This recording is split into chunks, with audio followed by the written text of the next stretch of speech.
I'd like to highlight one very important moment. As you're all aware, we are running out of the time. Due to time pressure, I will kindly ask all speakers to make their presentation within the time framework, please. Now we are ready to move to the next speaking slot, dedicated to the topic, Urban Recovery Framework, Historical Monuments as Legacy of Centuries. Ms. Hacı Muhammedovic, the floor is yours. Thank you very much, and thank you for coming back to this hall for the next part of our session. We will continue speaking on post-conflict recovery of culture and historical heritage. And this speaking slot, is about urban recovery framework, historical monument as legacy of centuries. So after lunch, we all need something to energize us. What is better for energizing than a speech about exciting topic? And the most exciting topic for anyone who deals with urban recovery is the story about Warsaw reconstruction. That was people-driven reconstruction, an example that stayed an example until today. So I would like to invite my colleague, Tomasz Majda, President of the Society of Polish Urban Planners and Assistant Professor at the Warsaw University, to present in 10 minutes maximum, please. Tomasz, I have been asked to warn you. Good evening, everybody. Thank you for the invitation for this event. I think that the first urban forum, it's a beginning of a new tradition, and I'm honored to be a part of it. Warsaw is a case study, but this would be a story about some continuity and a change. The question, what to continue and what it builds the potential for a change. This drawing that you can see was a mermaid, which is a symbol of Warsaw and Warsaw protector. And it was done by Pablo Picasso during his visit in 1948. He drew it on some wall. I added a little piece of this. It's a little bit change, but also it goes with some continuity. I know I have just 10 minutes, which is probably impossible for me, but as an academic. But I start with 10th century, and it will be a very fast trip, because the heritage, the part of this continuity started at that time, because Vistula River was really huge and very vivid river. One bank is 20 meters above the river, and on the right side there were marshlands, huge marshlands, impossible to cross, only in this area. So the beginning of Warsaw is, in fact, a group of hamlets, small hamlets, small settlements. And then this agglomeration feature of Warsaw continued in 16th century when we moved our capital from Krakow to Warsaw. And we had an old town, and it was surrounded by several private towns, each with its own laws. But it made a polycentric structure. Then very strong topographic feature that I mentioned, it was this difference in height. We had Warsaw Escarpment, and that was the place where the most important buildings were situated. So the skyline was very crucial for the whole history of Warsaw, and it was built up of castles, palaces, and so on, and the escarpment was always green. Then we jump well, yeah, the river was still living river, so it was once closer to escarpment, then it goes back.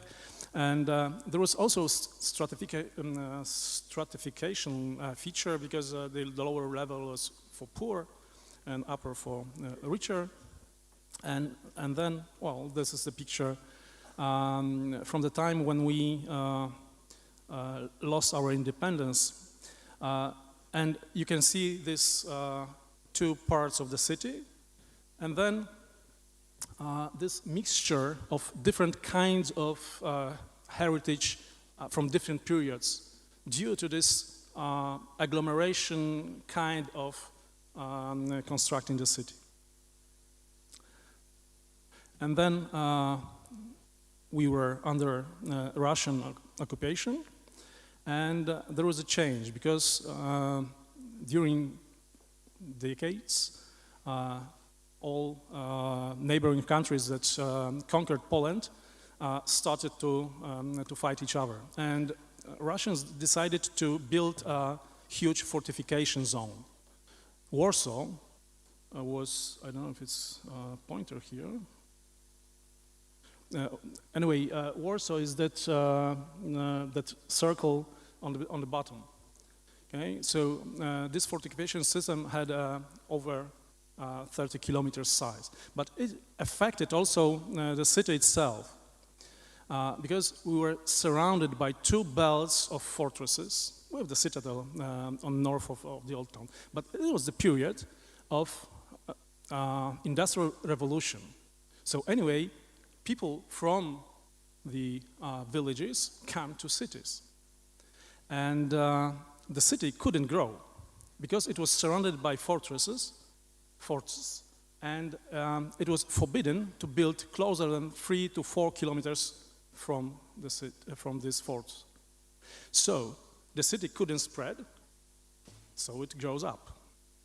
And this is the picture from the end of our independence period. As you can see, when we gained independence in 1950, there was 800,000 people living in 33 square kilometers. That means 42,000 people per square kilometer. And this is official data. I found a source that claims that it was 50,000 people per square kilometer. There were much more people than windows in the city. And of course, it was a disaster situation for the health and so on. We did a master plan in 1916 to develop, and we were developing this outside this central part, and we reduced this density to 11,000 people per square kilometer and reached 1.3 million of inhabitants, which is still high density, but it was really vivid city. And then there was a war, and close to the end of the war, occupants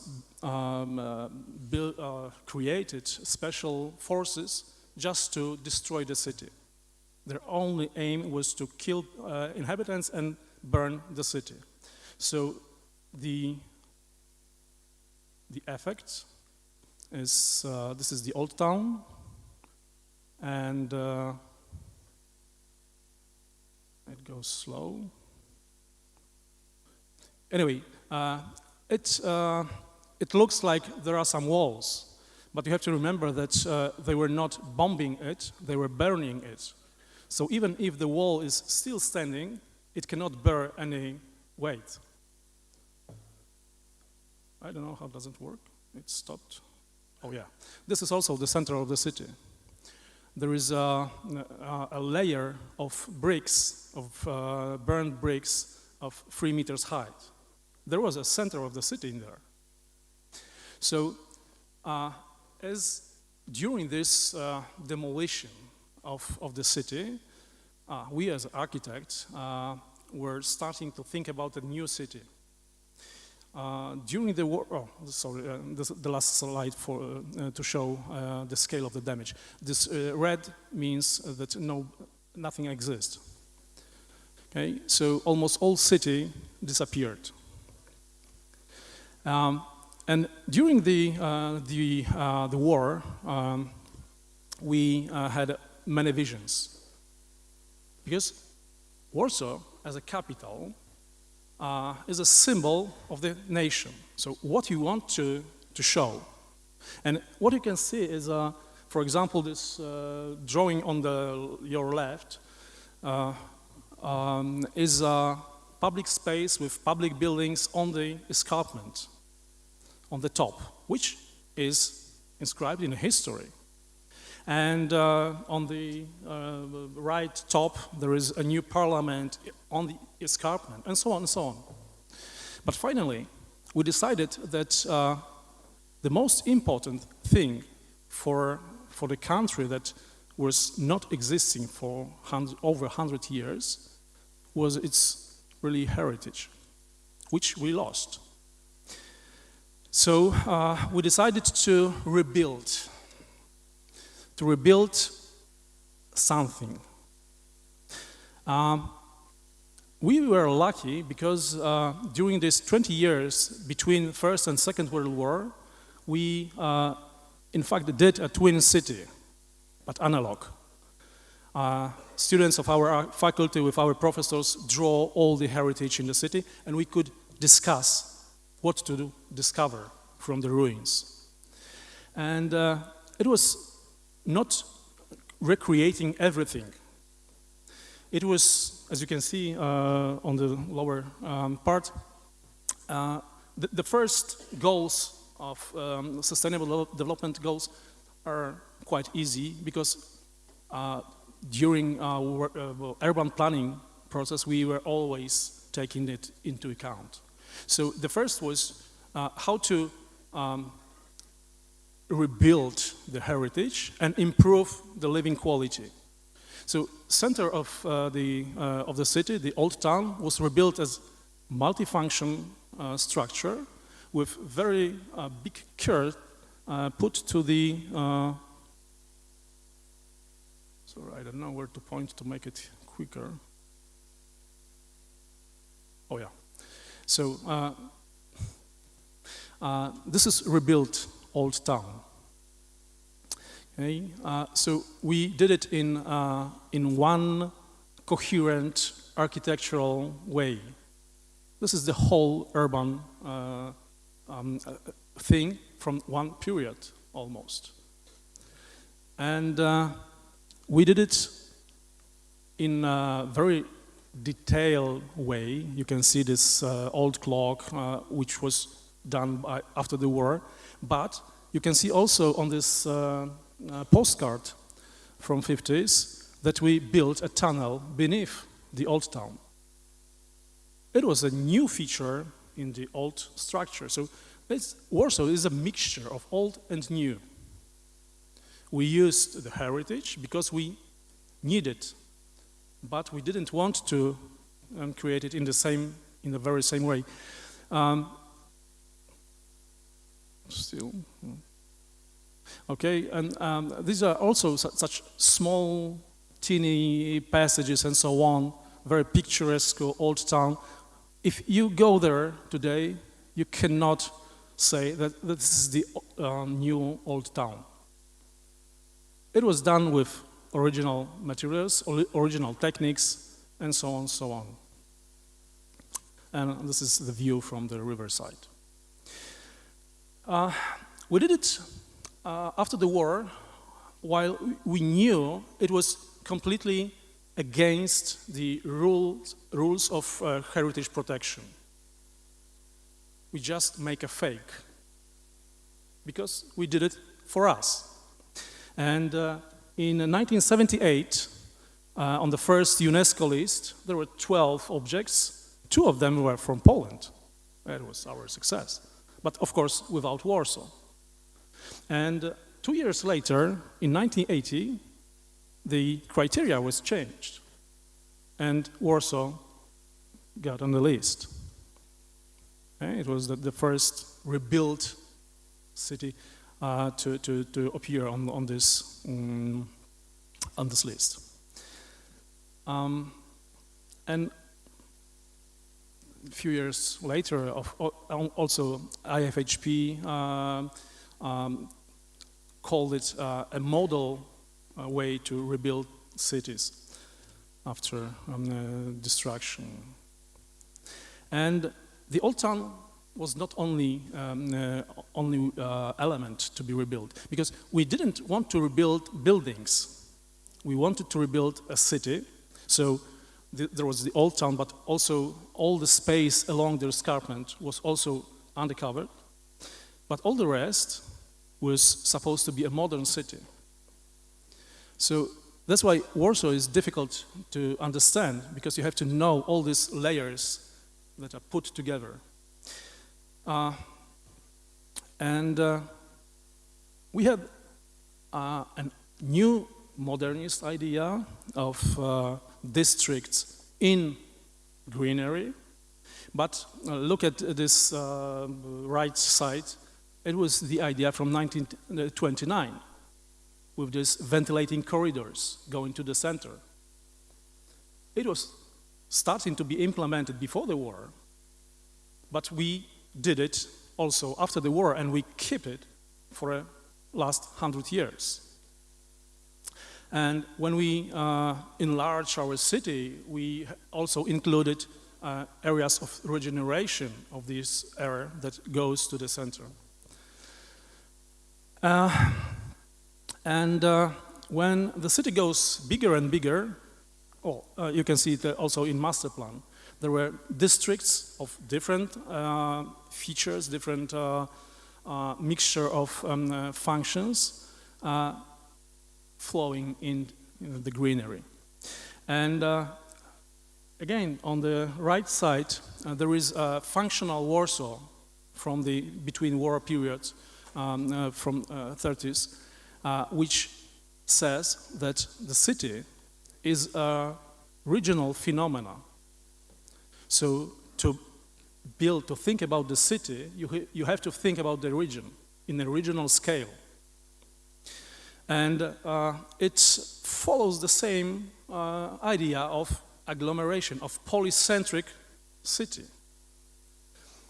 It was also in the same time we did it in a national level. It was based on the educational system, and we covered the whole country with such a polycentric structure. I don't know what happened. Yeah. And okay. And it was a political decision not to grow, not to have such contrast like in other European countries with London or Paris. We have really polycentric settlement system. And Warsaw is not much bigger than other big cities in Poland. Now it is smaller than 2 million inhabitants.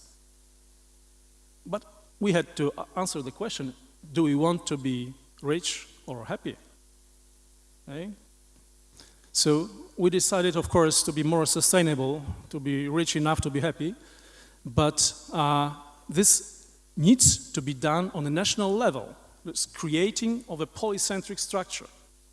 But we did the same in the city. The city consists of several districts, which for a few years were independent municipalities. It was a disaster, because we had 400 councillors in the city. And they created their own spatial policies, and our planning system didn't scope with it.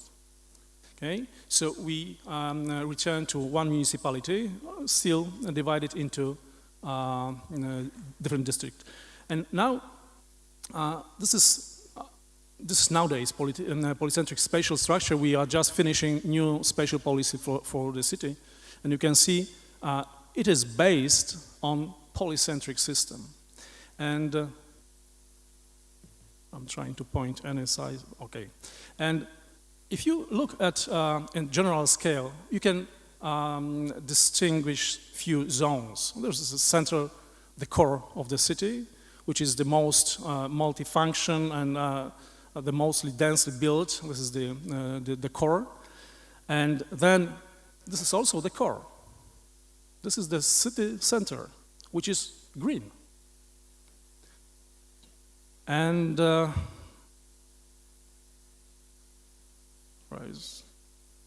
sorry. Okay.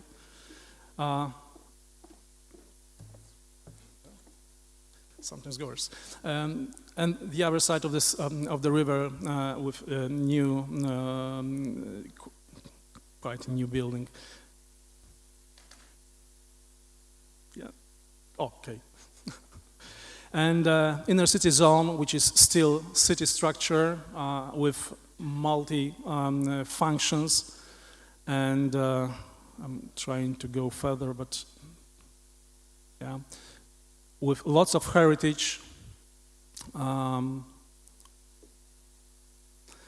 new investment, and the city zone, which is mostly built up of housing estates from different periods.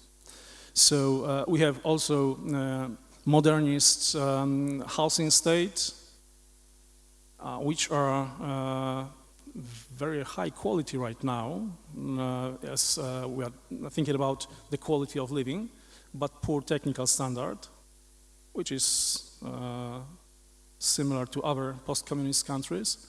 And on the other hand, in the same zone, we have quite newly built, huge investment, and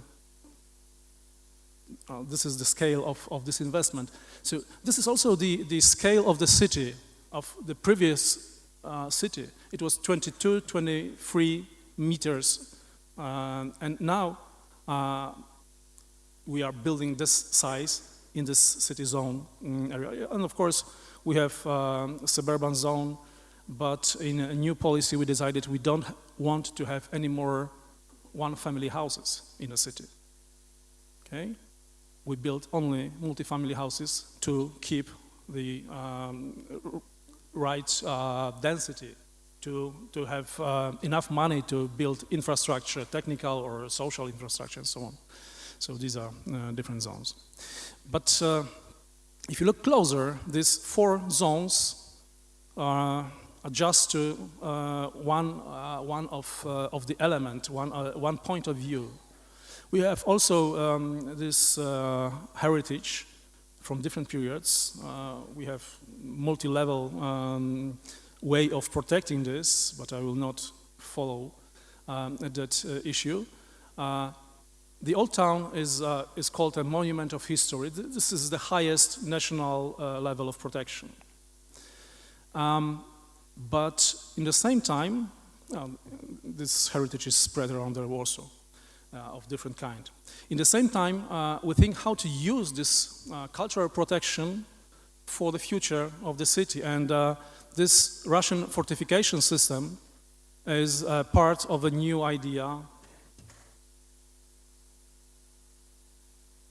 of so-called green belts, although there are more green lines, connecting all forts surrounding Warsaw. It's a recreational element going along these elements of the fortress of Warsaw.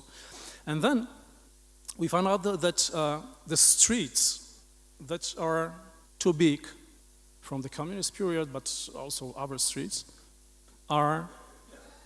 have the great potential for locality. So right now there are 200 kilometers of streets to be like on this picture. We reduce the capacity of streets and we enhance inhabitants to use foot. Either, and this is also interesting schema now, because as you can see, public transportation system in Warsaw covers half of the movements in a city. So it's a high number. And what we can enhance is this yellow color, means bicycle. It is from a few years ago, and it was because we thought this is not the climate for us to go bicycle. And we were covering the half of these journeys by public transportation, so it wasn't good. It wasn't bad. But we decided to enhance this foot or bicycle transportation. We built new bridges, including bicycle and pedestrian bridges. We built a system of city bicycle. And as you can see, well, it was some 10 years ago, one of the main streets going to the bridge looks like this. We just reduce the number of lanes, we plant trees, we make a livable city. And of course, planting trees is not enough.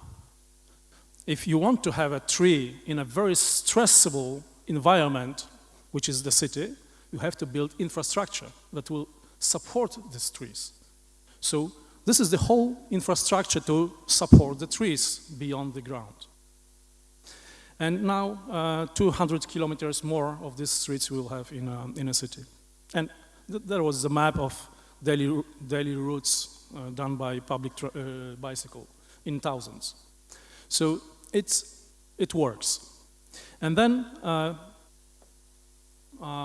these are boulevards which were also cut from the city with highway.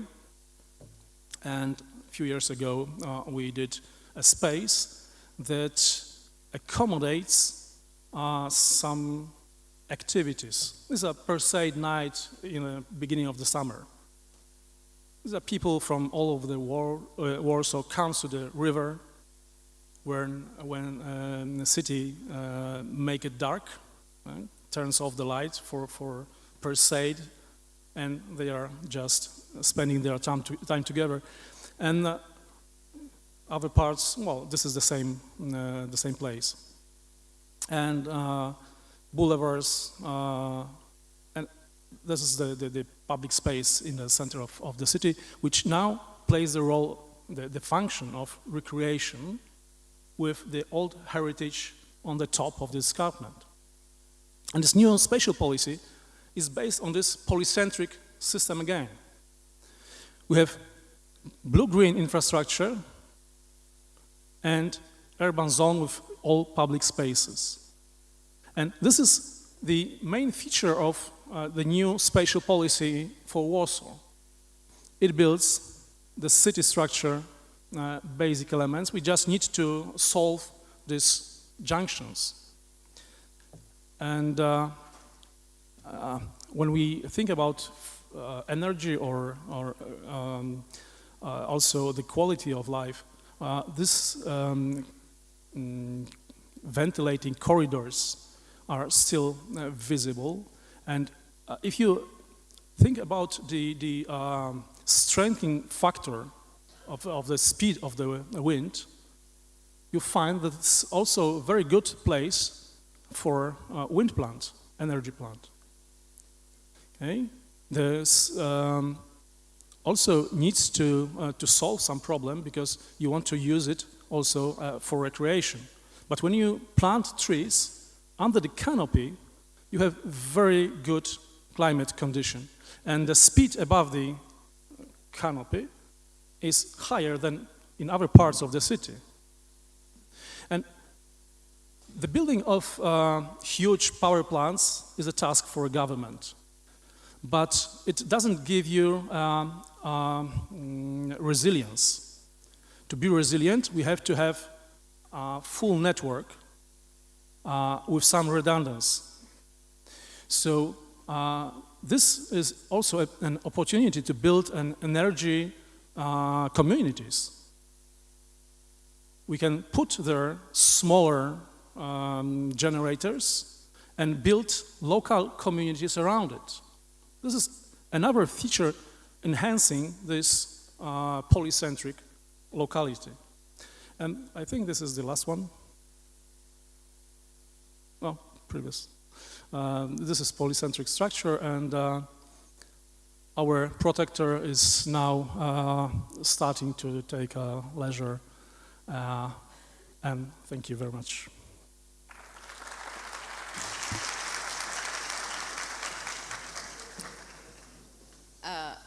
Mr. Tomasz Majda, thank you very much for your presentation. What is important to mention is, in fact, that reconstruction of Warsaw historic city was not a decision by everyone. There were huge disputes, and one figure or one professor that was very influential was the one that was at the scale which made the decision of the people to reconstruct the historic urban core. Reconstruction of historic urban core took place at the beginning. Nothing new was built until this framework of understanding the place where people belonged was completed or put in a shape that gave them the sense of being safe in their lives. So the reconstruction of Warsaw mobilized 8,000 Polish experts that were working, 20,000 craftsmen and people in different fields, like concerning the work with different materials. All the finances and support of the authorities and government, and participation of people who were bringing fragments that they were hiding at their homes during the bombing. Hitler had a plan to build a new Warsaw, a new Pabst, when he was destroying it. So reconstruction was some kind of claiming the justice in this case. I would like to invite my colleague Laurent Perényi, Deputy Secretary of State Ministry of Construction and Investment in Hungary, to talk to us about the mobilization and allocation of resources, involvement of communities for the restoration and preservation of cultural and historical heritage process. Thank you very much, dear ladies and gentlemen. And I have a small note by organizers concerning time limit. Yes, sure. Thank you. Thank you for understanding. So we heard it many times, but I can't save this. It's a great pleasure and a great honor to be here with you. Until yesterday, I thought that I'm very, very prepared for my presentation. But what I experienced in Ağdam and what I experienced about this culture and about these people, even within one day, that far overrided my vision how this presentation is supposed to be. I started to ask myself, what can you deliver? What can you really give? What does have true relevant without knowing what war is? In our neighborhood, we have a war. I mean, Ukraine has a war. And the effects definitely we sense on a daily basis, but having a war in your neighborhood, that doesn't mean that you have any imagination about what war means. So what can I offer? What can I deliver? What is relevant? I started to realize, and I summarized in 4 points what can be effective according to my topic, like involvement communities into this whole process. What you really need to bring it to success. One is a great leader with a clean vision, who brings the message. I think you've got it. Another thing is, and I was truly impressed about it, it's the commitment. It's appropriate actually for how new cities are composed. A city which is walkable, so essentially car-free. You can see plenty of examples. This is Ramblas in Barcelona. And a city which is inherently sustainable in terms of how it's organized, how the urban grid is organized. So the fact that this particular city is in Oman, our kind of requirement was to have shaded streets. So the whole grid of the city, the whole access is very much based on a particular orientation, which gives you a lot of shadow. So it's the northwest, southeast grid. We also use photovoltaics. So we're using 3 million square meters of photovoltaics. And this generates more energy than we need. So we're actually producing more energy. What do we do with this extra energy? We actually embed the photovoltaics within the landscape so that actually they provide shaded space for the crops, which actually helps the crops grow better. And also we have nanotechnology on the photovoltaics to make them more efficient. But effectively and ultimately, we're trying to make an ecological city which powers itself. These are green water, seawater greenhouses, which use seawater to cool the air and create latent cooling, thereby reducing the amount of energy needed for crop production. And more importantly, we're using the surplus energy that we're generating from the photovoltaics to convert seawater into hydrogen power. So actually we're providing energy and we're making hydrogen, and that then serves other cities within Oman. A very different idea about landscape. Here we have a project that we did in St. Petersburg. The buildings that you see are existing or about to be built. Big Russian, let's say, mega blocks, which kind of represent something which we're not too keen on, we're not too interested on. But we have this landscape, this incredible landscape in front, which is at the moment just a kind of a forest, kind of a waste area. So we're using that landscape. We ask people what they want. So we ask poignant questions about what really drives them, what makes them emotional about the landscapes that they're looking at, what they want for their new landscape on their doorstep. And also we're trying to create spaces where families can come together, so movement through the existing matrix of big urban blocks and creating different zones. So here you see the idea of the Ramblas, which is the idea that you saw in the previous project, really to create a focal point, because this urban kind of configuration has no focal point. So our idea is to create a new Ramblas which becomes effectively the focal point for the park. And also for mothers to see their kids from the apartment blocks, and creating new types of architecture, landscape architecture. This is what we're talking about today, how to create architecture which somehow either blends with the landscape or merges with the landscape. So here you see entrance points, cafes which are very much merged as part of that overall landscape. Here you see a cafe. Very, very low-key architecture. Architecture disappears, actually, which is what we really wanted to achieve, and it becomes submerged into this kind of new playground area. The idea is to really kind of mesh architecture with landscape and to create something which I suppose also has an emotional response. And I think that's something that is very much key in Karabakh, because people are really attached to that kind of homestead idea. Here you see different landscapes that we're developing.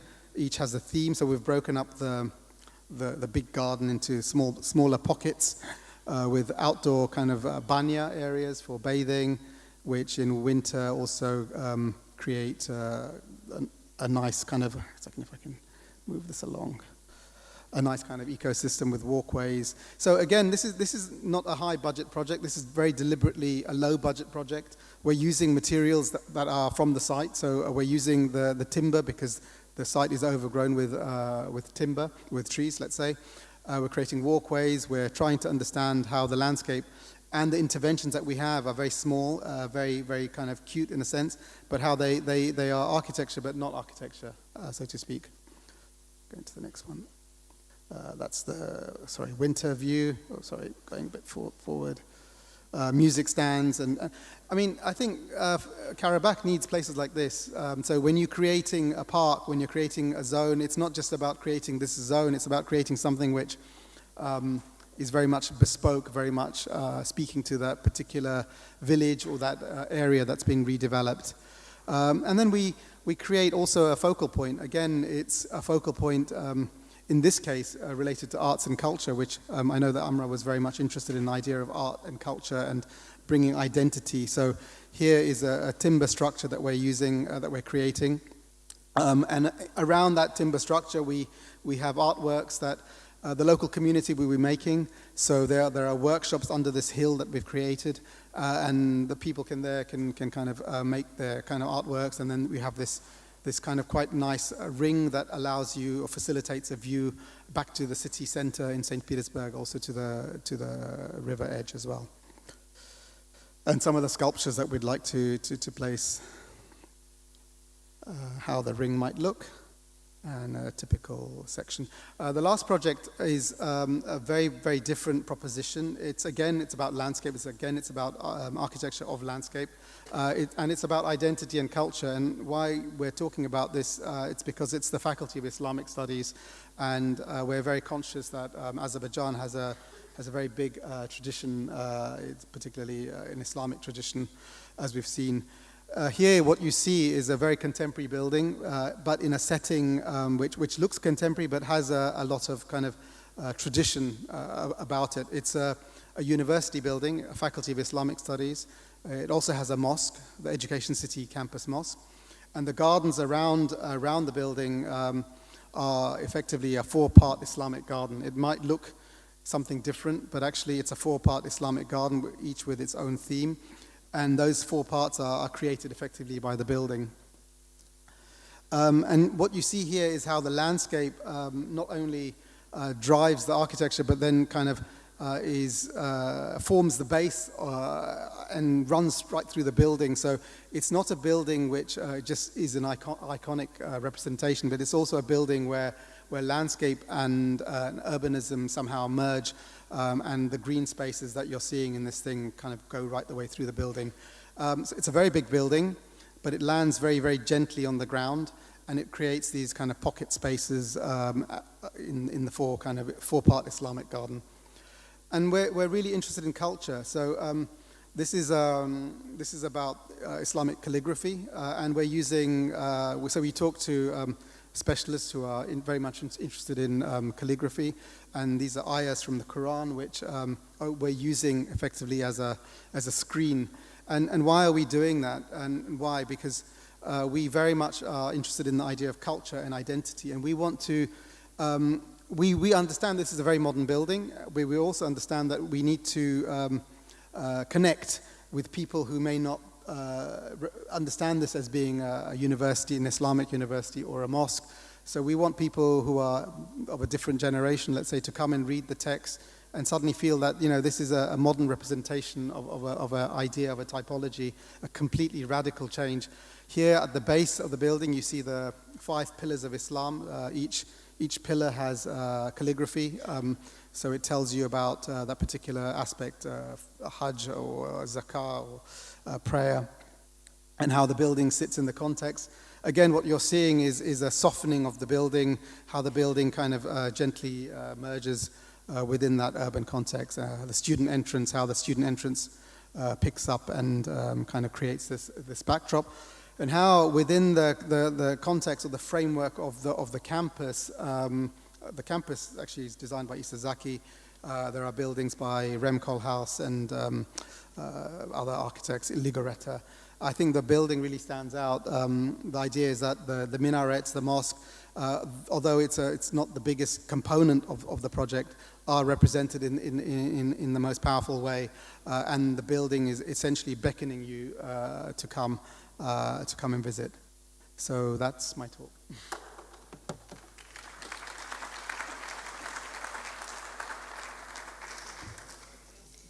Thank you. I would like to thank to all the speakers, and I would like to invite you to applaud to them. And we will not have a time for questions and discussion. Let me just conclude this session with the words from the Warsaw Recommendation from 2018. Recovery and reconstruction should enable people to connect to their heritage, identity, and history.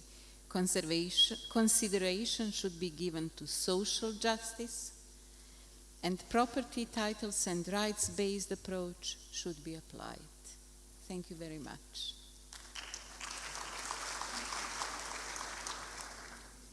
Thank you very much indeed, dear moderator. You did a great job. Please accept, dear speakers, please accept our sincere appreciation for the outstanding presentation you made to the first Azerbaijan National Urban Forum 2022. Thank you very much. Now, dear guests, with your permission, I'd like to introduce our next moderator and the topic of the session. So the session dedicated to the topic Going Smart, Going Green, Innovation in Action will be moderated by Mr. Anar Valiyev, the representative from ADA University. Please welcome to the stage.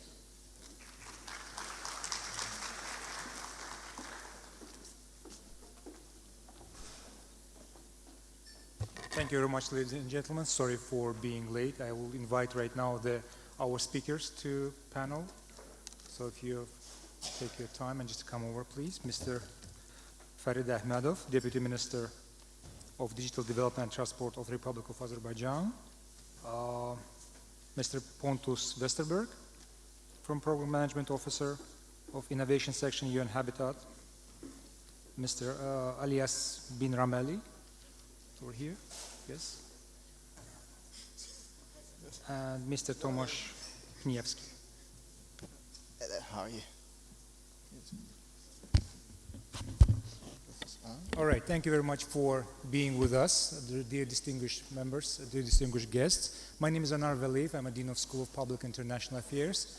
Students very often call me speech killer, meaning I'm just cutting off the time or something like that. So I got this kind of the job for the next 1 hour. I will be moderating the 2 sessions over here.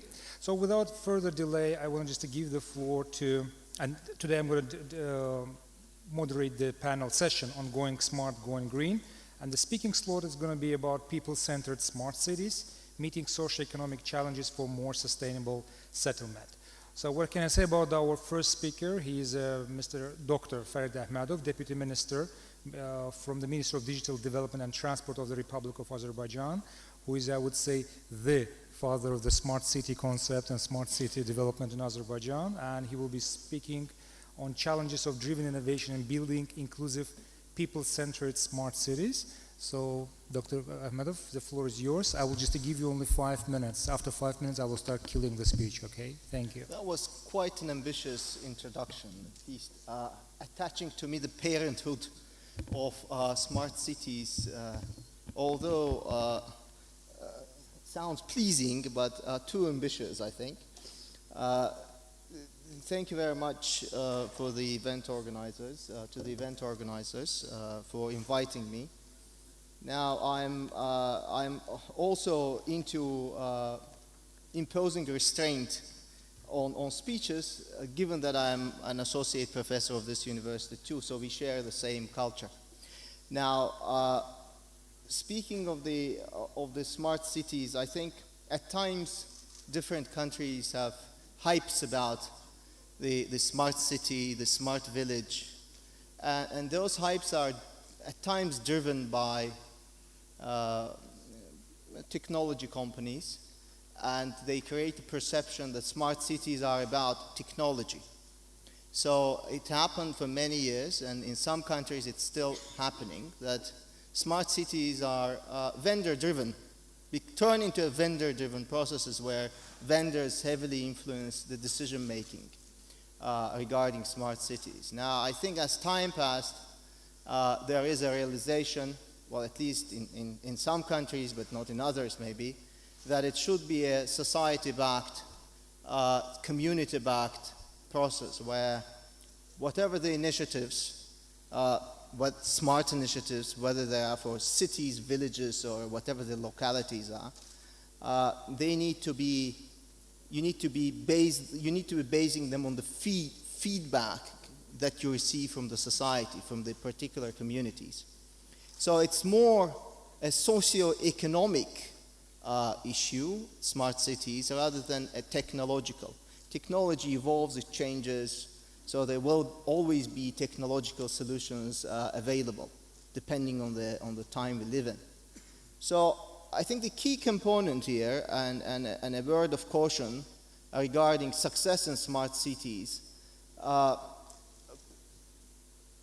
concerns governance, the question of governance. At times, and we've seen it in our country too, smart city initiatives or smart city as a concept is more linked to central government.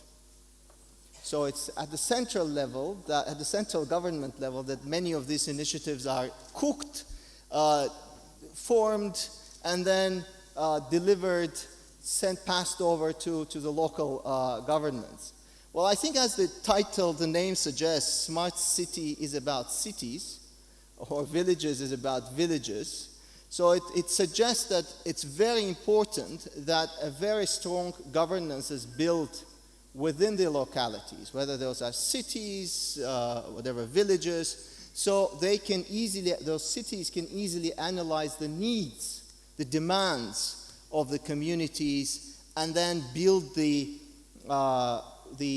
initiatives around those demands and needs. Because it happens, it's a fact, it's an undeniable fact that central governments normally are detached from the needs of the local communities, or they're not better placed as the governance, the governance within the local communities to assess and analyze what those needs within the local communities are. So regardless, I think one can say that there are certain tests that any smart initiative should satisfy, should meet. And this is the first test of efficiency, I think, if I'm to sum it up.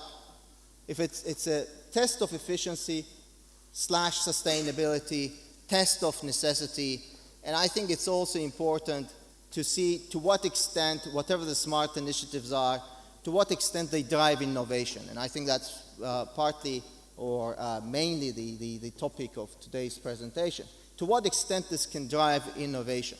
Now, efficiency-wise, because at times we see again smart initiatives as solutions to the problems that has existed since time immemorial. Well, they may be, but depending on your assessment of whether this particular initiative is efficient, not effective.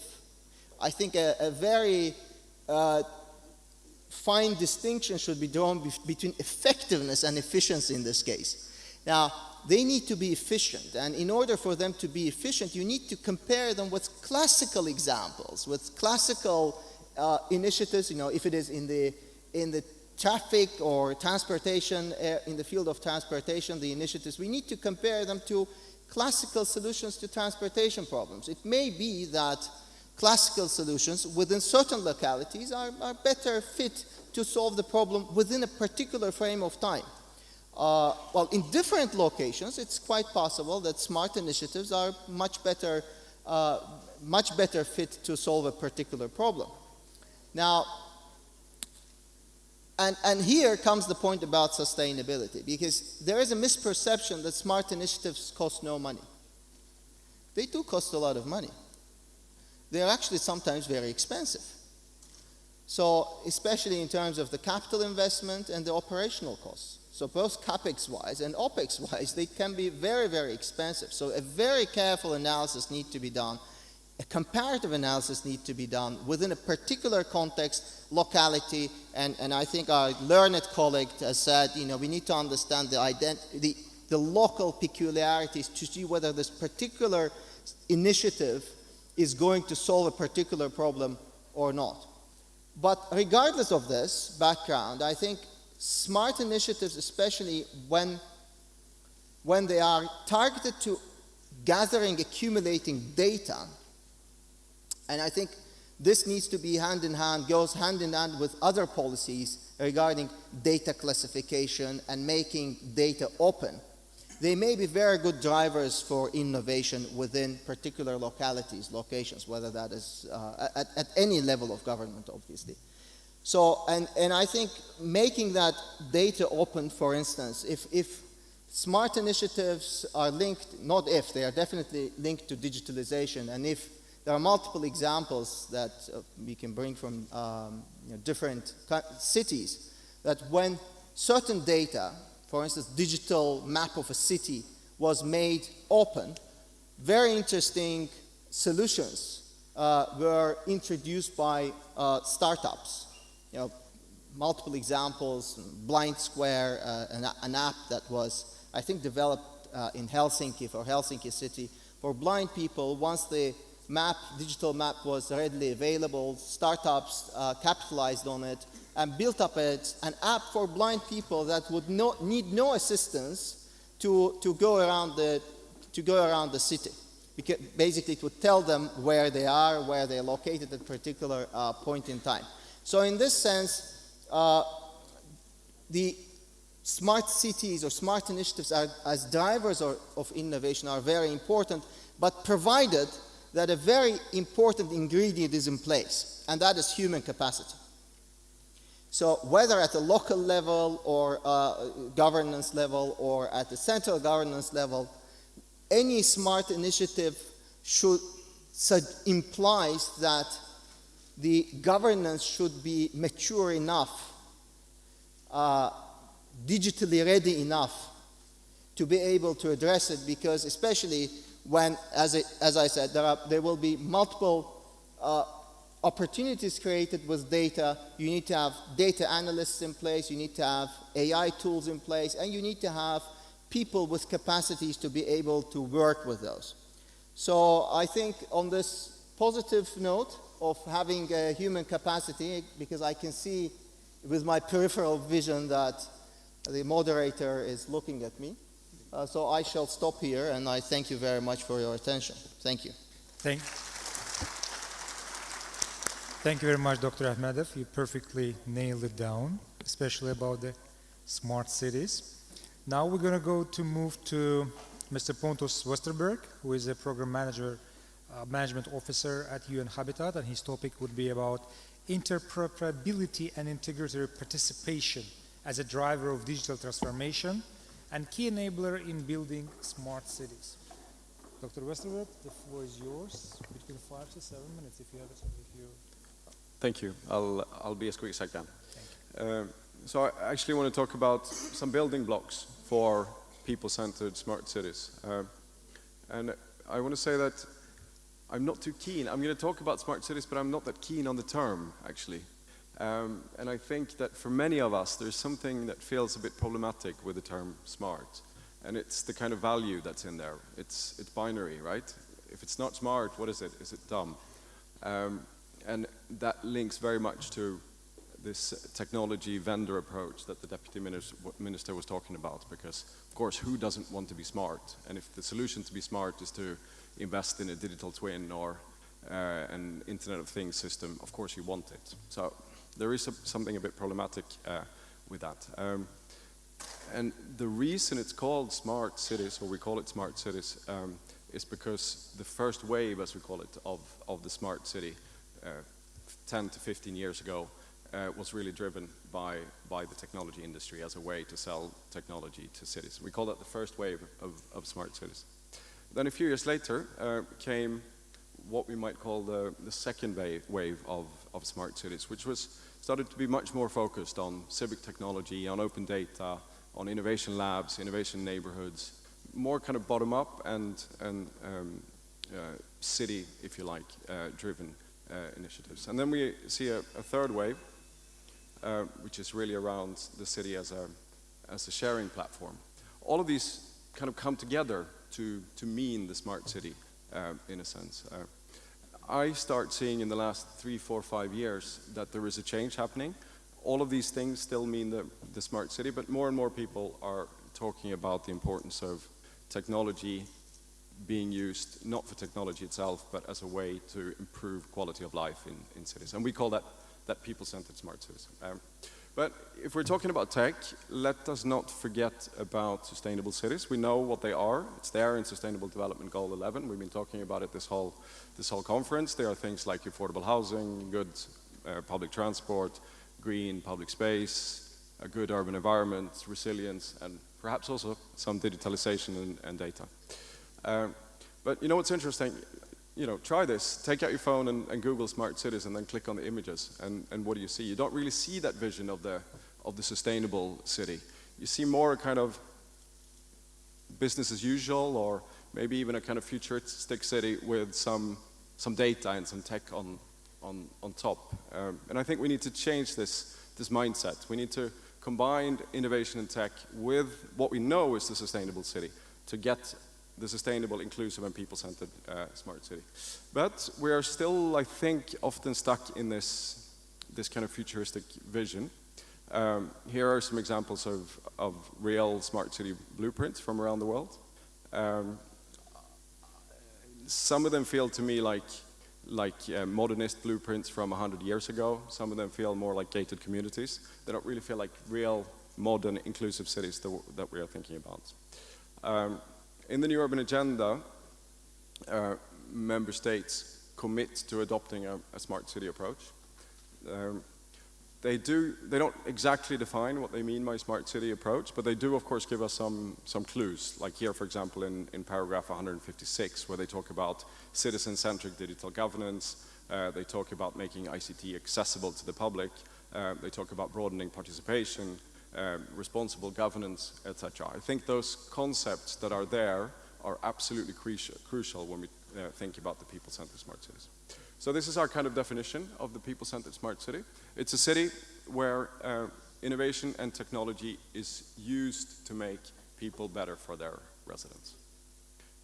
So this means moving away maybe from these grand narratives and really thinking in technical detail about what technology and data can do to improve our urban processes. So it might be about ensuring that the planning department has the right GIS tools and the right kind of training for that. It might be about thinking about how BIM tools or modern methods of construction can help us build affordable housing. Or it can be about using data to understand emissions. There are also two other really key concepts. It's about human rights. Too often we've seen smart city projects being about surveillance, about CCTV, about facial recognitions, and extracting people's data. And the other thing is about digital inclusion, overcoming the digital divide. We see that in many cities there are still a lot of people who are either unconnected or don't have the right kind of skills, language, or financial means to access digital technologies effectively. So here are some of the other concepts: empowering people, responsibly managing data and digital infrastructure, building multi-stakeholder capacity, making access to technology equitable, and of course building trust by securing our digital assets and people's data. At UN Habitat, we, through our People-Centered Smart Cities program, produce a lot of guidance for national, regional, and local governments. You can see some of our what we call People-Centered Smart Cities playbooks on here. They're available on our website and cover a range of topics. We're continually developing new things like this. Then, just really quickly, I'll go through some of the key building blocks that I see for People-Centered Smart Cities. One is proactive and strategic leadership. The Deputy Minister was talking about the technology vendor-driven approach. I think the opposite to that is to ensure that our cities, our local governments, actually have a proper strategic vision when it comes to the technology that they want to implement. Of course, then they can go out and procure technology from the technology companies to support that vision. So just put some examples here: the Barcelona Digital City Plan, the Vienna City Plan, New York City's AI strategies. More and more cities are starting to get this, but many of them still don't. Another thing is effective multi-level governance. We need to put in place the right kind of governance frameworks on the national, regional, and local level. Next month at the Smart City World Expo in Barcelona, we're going to launch a new study into the governance practices of 250 smart cities around the world. We found in that study that less than half of the cities that we survey have this kind of strategic vision. So there's a lot of work to do that. One way to do this is to put in place like a national charter and then local smart city governance frameworks and strategic plans. And I put on the screen here the Brazilian Smart City Charter. It's a really good example for how the kind of governance frameworks cascade from the national level and down and provide guidance for cities when they do their own smart city strategies. Capacity, absolutely fundamental. We are still in a situation where almost all the technical capacity when it comes to digital is in the private sector. And very little is in the public sector. If you compare it to planning, for example, we have really good planners in our local governments, and of course, very good planners in the private sector. When it comes to tech, it's really unequal like this. So we really need to focus on building digital skills, digital capacity, on data, tech, AI, and strategic planning around digital transformation in our local government. And of course, we can't forget about our local communities, the people. We need to put in place the right kind of programs to train them, give them digital literacy skills, but also move from being passive users of technology to active producers, and that means teaching programming, data science, and other related skills. Of course, we cannot forget the digital bit, the digital infrastructure, the data. It's about providing the right kind of digital services to our residents. It's about providing things like digital identity. Also really perhaps boring stuff like ensuring that we have the right kind of software in our local government administrations. And then perhaps more interesting things like having smart city platforms. And of course, when we put in place our smart city platforms and our data platforms, interoperability is absolutely crucial to make sure that we don't get locked into long-term contracts with the same vendor, but that we can actually move our data around to different platforms or change platform if we want to. And let's not forget the issues to do with digital inclusion and digital rights. We work very closely with something called the Cities Coalition for Digital Rights. It's about 70 cities that are putting this agenda very firmly on the table. They have 5 principles. You can go and check them out on the Cities for Digital Rights Coalition website. We also see cities like Dubai, for example, putting in place AI ethics guidelines. This is something that more and more cities are doing. And also like New York City, that's on here, bringing broadband to all the residents of the city as a whole. I think that's all I have. Oh, final thing. Don't forget the urban fundamentals. So we've talked about this a lot here, but let's not go back to, if I can close the circle here, that in our kind of focus on the tech and the data and the innovation, that we forget the urban fundamentals. Let's look at our cities. We know what makes them good. There are examples from here, Baku, etc. Let's make sure that technology and innovation supports that sustainable and inclusive city vision. Thank you.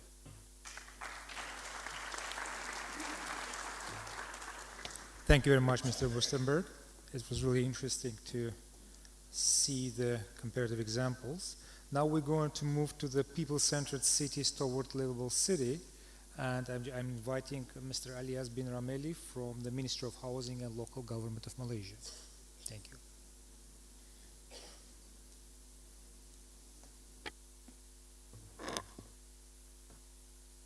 Slides. I have slides. No slides, huh? Okay. Okay, good afternoon, Mr. Moderator, Deputy Minister, ladies and gentlemen. So first of all, I'd like to thank to the invitation to me as a Director General for Federal Department of Town Planning, Malaysia, to share our talks on the Malaysia Smart City Agenda that focus on the people-centered cities towards livable cities. My presentation will cover 3 segments from introduction and background, and second segment on people-centered cities towards livable city, and with this way forwards. And in brief, It's the rule of my department, Plan Malaysia, and it's a duty given by the Prime Minister of Malaysia to me and to my department to exercise the development of whatever framework, blueprint, and also the direction, and also the construction and development of smart city agenda in the context of Malaysia, including in Kuala Lumpur and also in Putrajaya as a capital city. And our department was the duty and the function, very fortunate, is covered by the law, Town and Country Planning Act, and livability is one of the aspects that my department gives special focus in the journey to achieve sustainability, and it's transpired in multiple of our core products and tools. So that's the establishment of Malaysia Livability Index, or known as Ağdam, or is one of the administration that this is in line with the international livability ranking or rating bodies such as EIU, Mercer, and also the Monaco. Now go to the smart city rule of the department. So there are 4 main rules played by the department that involved in smart city, namely one, to assist 13 states in Malaysia and 155 local governments in preparing the blueprint and also the action plan, and second, to develop the national smart city platform under Malaysia Urban Observatory, third one, to form the smart city accreditation, including the formulation of smart city standards, and the fourth is to organize the smart city awareness program. So very brief on the evolution, I won't go into detail, but we start to think about to make sure the livability of the city in our context of Malaysia since last 100 years, since 1921, that since we have developed new capital city of Putrajaya with the concept of intelligent garden city, and after that with the new Cyberjaya as a multimedia super corridor hub in 1995, and the development of these 2 icons have been used as the benchmark or model or example in developing other cities in Malaysia that apply the platform of digital technology. So quite similar with other cities in the world, the rapid urbanization, including in Malaysia cities, that has taken place in last decades has resulted in various urban issues such as increase in solid waste, high electric consumption, inefficient water management, high non-revenue water, NRW, public health issue, high car ownership, environmental issue, increase in crime, and so on.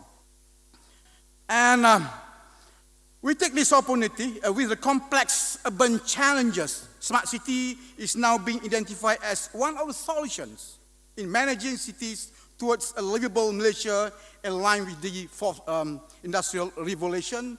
And there is a significant opportunity for Malaysia to address urban priorities and to ensure a better quality of life for its urban population in particular.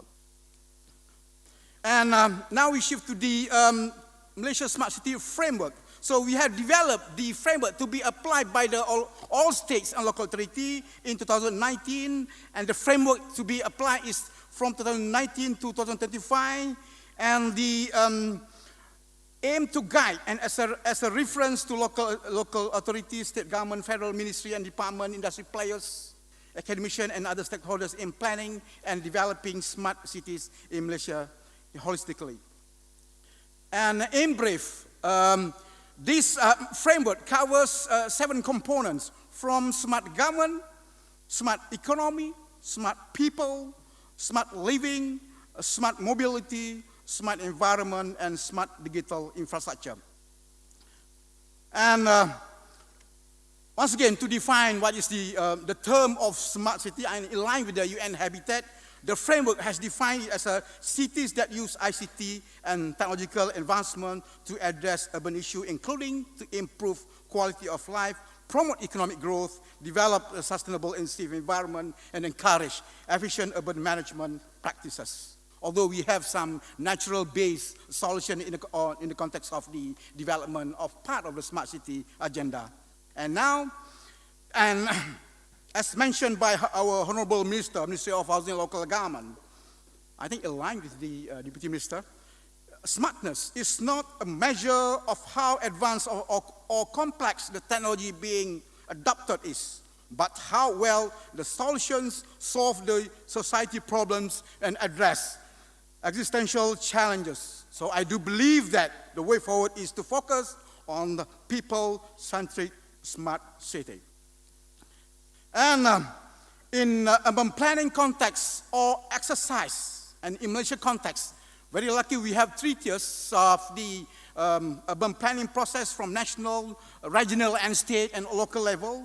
So we encourage smart city planning at all tiers with current mechanism or with current platform and documents formulated at the 3 tiers of urban planning exercise. And the last one, the development control exercise by local authority this is the most crucial stage in urban development process. Although you have good plan during development plans, during the smart, whatever framework, whatever blueprint of smart city, but if you not apply it in the context of development control, so it's quite difficult to achieve. And smart city planning in context of Malaysia, there are many states and local government have started to prepare and roll out their smart city strategic plans. Among others, Kuala Lumpur and our capital city, and also Putrajaya, the Cyberjaya, and so on. And beside the plan, we understand that the rule of standards is vital as one of the enabler in smart city. And in 2021, we have accepted as identical adoptions to be localized the ISO 37122 in the context of Malaysia, and generally covered this MSISO, National Standard, in line with the international ISO, covered 80 indicators to be monitored, evaluated at the local level.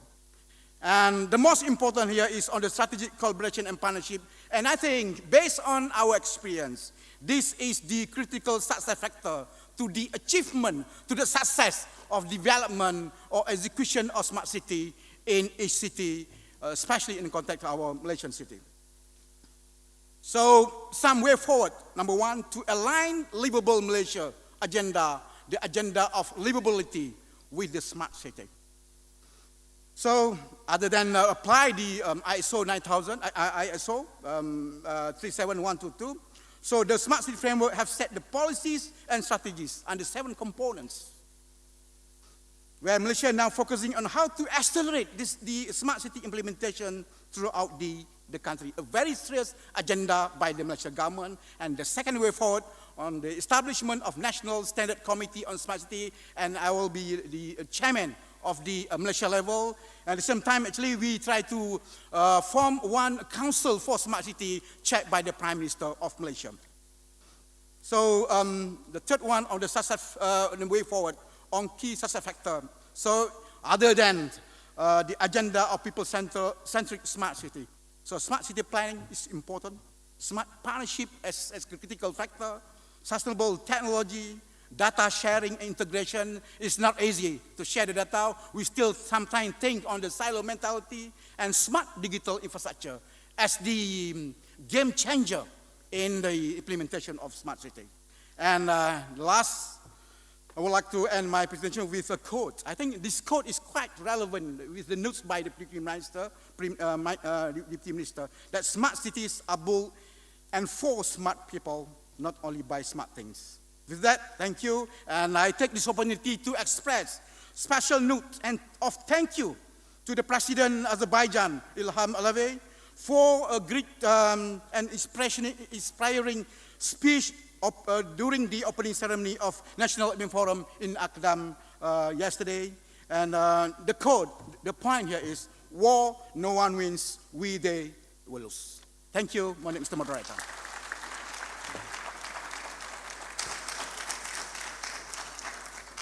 Thank you very much, Mr. Ameli. So it was really nice summarized that the smart city is built by the smart people. Now we're moving to another idea of the creating 50-minute cities and urban neighborhood, and I'm inviting Mr. Tomasz Pniewski, who's architect from the Królewicz Associate Company in Poland. Thank you. Thank you very much. It's really great to be here. I'm really excited, especially honored because Poles have contributed to the architectural heritage of Baku, and so we hope to continue that legacy, hopefully in the future. So I'll be speaking about the 50-minute city. So as architects, we focus on the build form of our cultural ambitions, but we think it's also extremely important to look at tested typologies and typologies that work in order to affect citizens at the human scale. So I'm an architect and analyst. I lead a think tank at Kurovic and Associates. We look at research and development, but also we try to bring innovation into all of the projects we do. So just a little bit about our company. We're extremely creative and collaborative. There's about 60 of us. We celebrated our 30th anniversary a year ago. We designed almost around 4 million square meters of built space, about 20,000 homes, and we implemented about 40 projects using BIM technology, and we're really trying to push digital twin technology and smart cities. Yeah, so we operate in all sectors, and we think that's extremely important for us to look at all aspects of the city, and especially our mixed use. And yeah, we've been focusing primarily at the city of Warsaw, but then we've also, this is a kind of tube map of all our projects located around Warsaw and interconnected. But we also do projects abroad. This is our Antarctic station, Polish Antarctic station, which is currently under construction. Yeah, this is also under construction, a hotel in Lviv, Ukraine. And this is our proposal for the headquarters of the European Commission in Brussels. We recently published a pocket-sized publication for our 30th anniversary.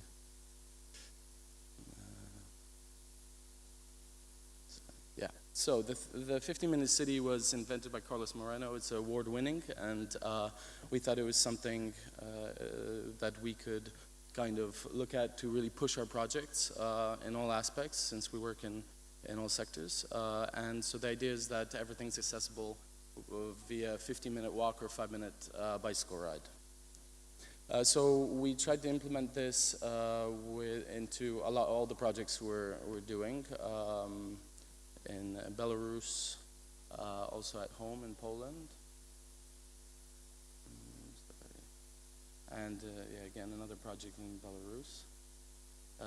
So the qualities found in a neighborhood distinguished by co-housing and a shared economy, and also the necessities being located at a short walking distance are found here. And we think time is an extremely valuable design tool. We think it's more important than building code. It also allows us to look at multi-generations and also allows us to plan not only for existing residents, but also new residents. So now focusing in a little bit on Warsaw. These are projects scattered across the city of Warsaw, and I'm just going to zoom in a little bit. These are a few housing projects we built. They're quite big. They're about 500 homes to about 3,500. And we looked at the approximate density that we feel comfortable that work. It's about 130 to 200 homes per hectare. And we also used in these a variety of typologies, so some tower blocks and the green open spaces. And we summarize those in, summarize those in these key points here. So we think density is quite important, but we have to watch out for hyperdensity. We shouldn't go over 300 homes per hectare. I think also variation and looking at communities for inspiration, and as well as a variation of typologies. So now I'm going to focus into a specific project. This is Służewiec. It's a region not far from the Warsaw Chopin Airport. It used to be a greenfield site, but then it turned into kind of a corporate jungle, kind of Office Park neighborhood, and then we're at the moment trying to change that. So the problems of these kind of parts of the city are obvious: the heat islands and the long walking distances and the lack of green space, and it's extremely car-centric. In fact, locals call it Mordor. If you ask someone, where do they work, they say I work in Mordor. So this is we got asked to look at this 1 hectare site in Mordor. We've been asked to change this office park into a residential, a mixed-use neighborhood, and we were looking at the 50-minute city as inspiration.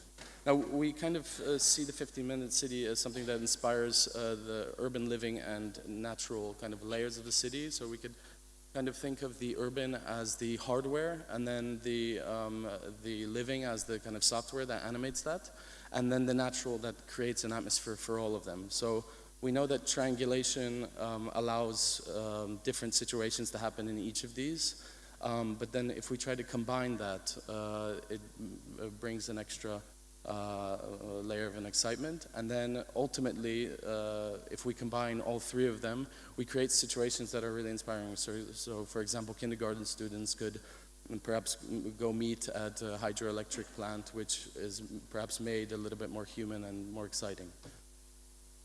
So this is our proposal for that part of Warsaw. So we had to fit into the kind of office park grid, but then create a completely different typology for that area. So we looked at creating this kind of single units, which could operate in a variety of ways. And so pedestrian crossing on all kinds of levels. And then to add density, we kind of add these corner blocks, so that the streets feel safer, they're overlooked, and you don't feel like you're stuck within. And then this is we could look we could look at one of these in more detail. And this is all of them coming together, and just all of these between all of these blocks, we can make room for some water features or things that define the area in between. For example, market space.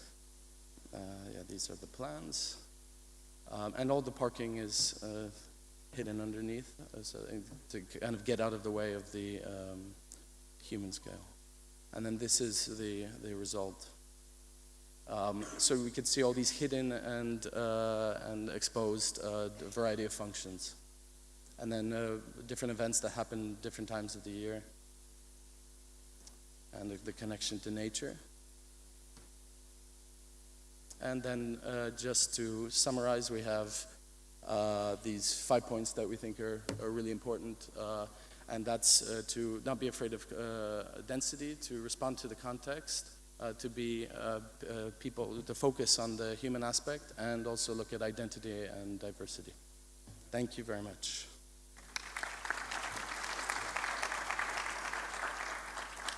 Thank you very much, Mr. Pniewski. And we have another presenter right now. It's who's going to present about innovation project as urban catalyst. If I'm not mistaken, his name is Peru Canada from Bilbao Architecture team.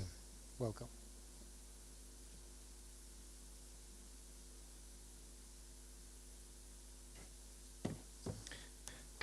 Akshamones, Hejir, Hamnular, Jamnalar. Ladies and gentlemen, organization, thank you very, very much for having us here today. We are going to talk a little bit about innovation projects as urban catalyst, and I would like to start talking about a little bit of our city, Bilbao. Years ago, Bilbao was in a high crisis. We have an industrial crisis, unemployment, a lot of pollution, and urban violence.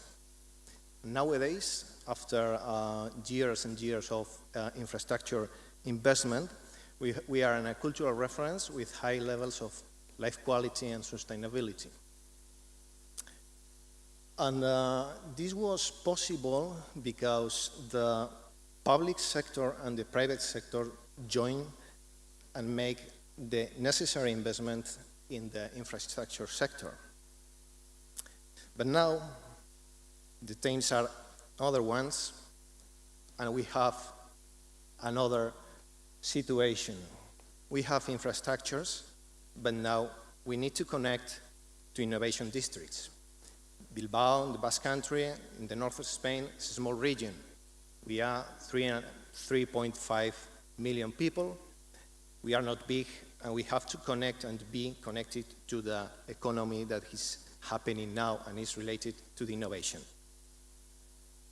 As we know, the innovation is a global trend, and the regions that we are, like us, are small or medium-sized, we have to rethink how we put ourselves in that global competition. So we are not Boston, we are not Berlin, we are not Buenos Aires, we are small. So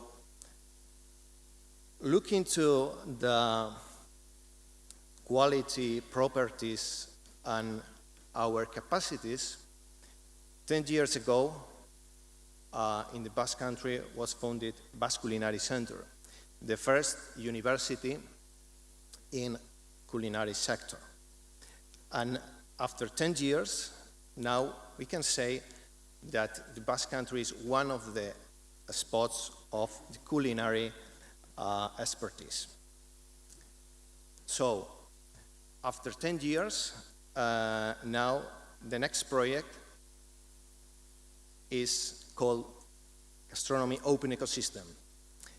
And from San Sebastian to the world, we are working in a network to connect our community with other communities, startups, and innovation centers.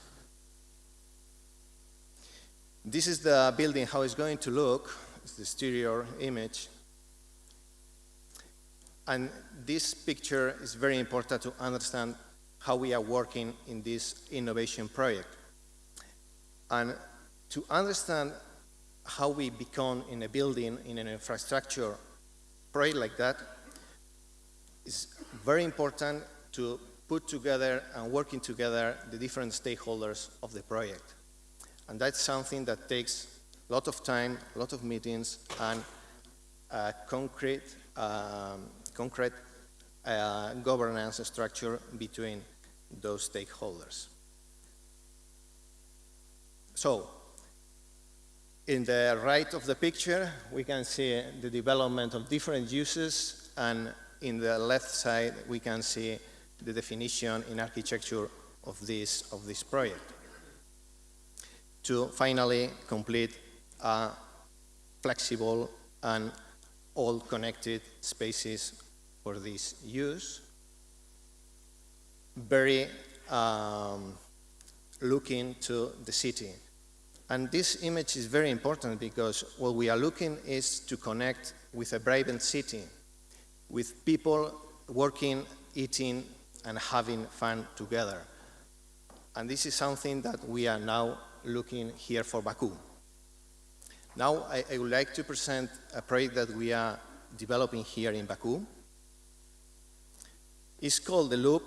We are in the second stage of this project, and now we are doing the development of cost study, market study, business plan, and a schedule. But how starts this project? This project was started 5 years ago when we got the membership of ACAE. ACAE is an organization to develop the relations between Azerbaijan and Spain in the issues of culture and business and economy. So we start together with ACAE in a project of a mixed use where we believe to create an identity in a neighborhood like this project, because it's a big project, it's necessary to study deeply what's going to happen inside and how it's going to happen. So it's not only about how many square meters we are going to build, it's much more what's going to be there and how it's going to be managed. So the architecture of the management of this infrastructure is even more important than the architecture itself. So we are in a deep analysis of how many residential, how many shopping mall, how many food hall, hotel, business center, wellness center, education, of course, and others we will have to make a vibrant and alive building. Because if not, we are not going to do nothing relevant, just a big building, and it's not the issue in this case. So our goal is to design a year-round challenge, a building which is going to be used all over the 12 months and break the seasonal characteristic of leisure, tourism, and others. So what we are looking for is to make a program to make that neighborhood infrastructure building fulfill of life all over the year. And now just a few images of how it's going to be the project. And just thank you very much. And that's all. Dik hatinisha wira takshakur edram.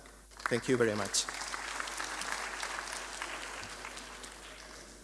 Thank you very much, Mr. Kanda. I really appreciate it. And by this one, I want to conclude this panel for the distinguished speakers. Thank you very much. Unfortunately, we don't have a time for Q&A session. We will just come to Q&A after the second slot. Thank you very much, and let's give the big applause to our panelists. Thank you.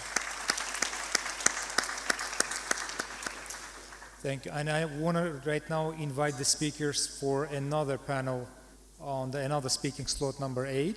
Leaving No One Behind, Gender, Youth and Disabled, Ms. Ivana Unlova, Mr. Davut Rahimli, Mr. Guido Ambroso, and Ms. Leila Hassanova.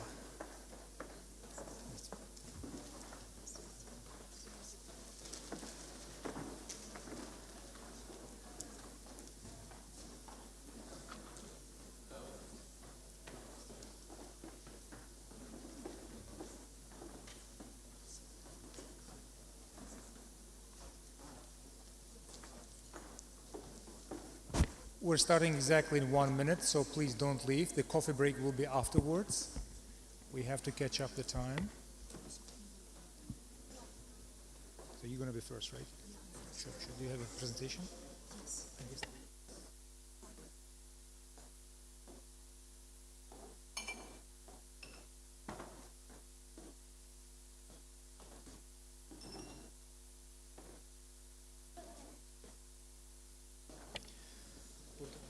Okay, without further delay, I want to just move to another slot, speaking slot number 8, Leaving No One Behind, Gender, Youth and Disabled. From smart cities we're coming to the inclusiveness policy. And I want to just give the floor to Ms. Ivana Unlova, who is coordinator of the UN Habitat sub-program, and she's going to speak about placemaking and well-being, inclusive, resilient and green sustainable approach in response of the forced displacement, a refugee and IDP crisis. Ms. Unlova, you have between 5 to 7 minutes. Thank you. Now, how do I... Thank you. How do I move this?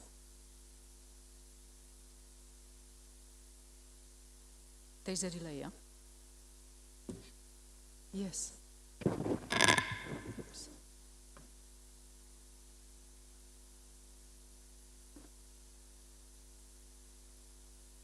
Okay, I will skip this.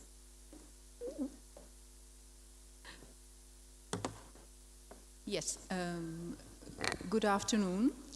It's a real pleasure to be here and a privilege to be invited on behalf of the UN Habitat to speak about the aspects of inclusion of internally displaced people and refugees.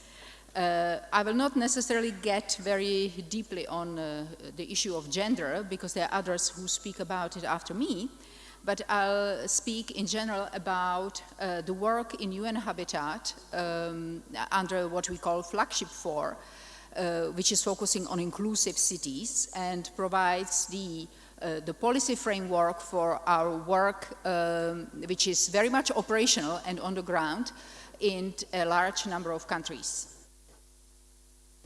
So I'm starting with a quote from the Secretary General from last year, which says that internal displacement to be increasingly an urban phenomenon. And we know indeed that over 80% of IDPs, internally displaced people, sorry, I will be using the acronym, are currently residing in urban settings. So it means they are in cities and in towns living together with us. There are a little bit fewer than that, roughly about 60% of refugees who are also residing in cities and in towns. In other words, the traditional idea of refugee or IDP camps that we know maybe from the last century, end of the 20th century or the 2010s, are no longer applicable. People who are forcibly displaced and increasingly also displaced because of the impact of climate change are actually residing in cities. Now, I don't know enough about the wave of displacement that your country, Azerbaijan, faced after the first war in Karabakh. But what I've heard, people came to Baku and other cities. So I think you have lived this kind of situation in your own country and can very well relate to that.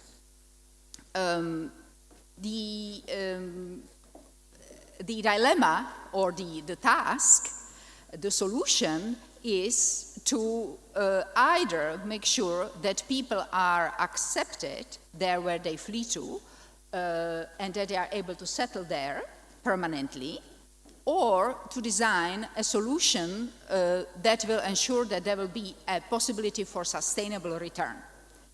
In other words, whatever we were privileged to see yesterday in Ağdam is the path towards the second, the latter solution that I am describing, which is really to create environment for conducive returns where people can settle and stay sustainably. As your government has said, and your president himself yesterday in his speech, you are talking about returns to Karabakh forever. So this is what we as the UN also work towards. Okay, I have a couple of slides, and again, cognizant of the time, I have a couple of slides about what happens if the migration is not managed. And if there is no appropriate response in the cities and towns where the forcibly displaced people come, and if the capacities are not in place. I think we don't have to dwell on that because I think Azerbaijan really is working and has demonstrated that there is a lot of capacity in that regard. And what is important to highlight in this regard is really not only the role of the central government in terms of the legislation and the policy, but also the capacity of the local authorities. Because they are ultimately the ones who are helping those who are displaced, who are making them integrate within the communities that are receiving them, and that are able to address the issues around access to basic services. In other words, is there enough running water? How is the sewage system? How is the school system, right? When you suddenly have 20, 30, 40, or million people extra. I mean, your country has lived through a massive displacement, so I don't have to describe it, and I'm very sure that when you are now watching on television screens what's going on in Ukraine, you can very much relate to what the impact of the war and the displacement, which goes hand in hand with war, obviously, because there is no war without displacement. So what the impact really is, both on those who have to move, but also on those who are on the receiving end, the communities who suddenly have to share on whatever they have available with those who have come. Yeah, I'm skipping and it was highlighted yesterday, yes, I'm trying to keep. What was highlighted also yesterday in one of the presentations in Ağdam was that if you do not have the data, you cannot manage. I mean, I'm paraphrasing. I don't know the colleague who said it, if he's still with us.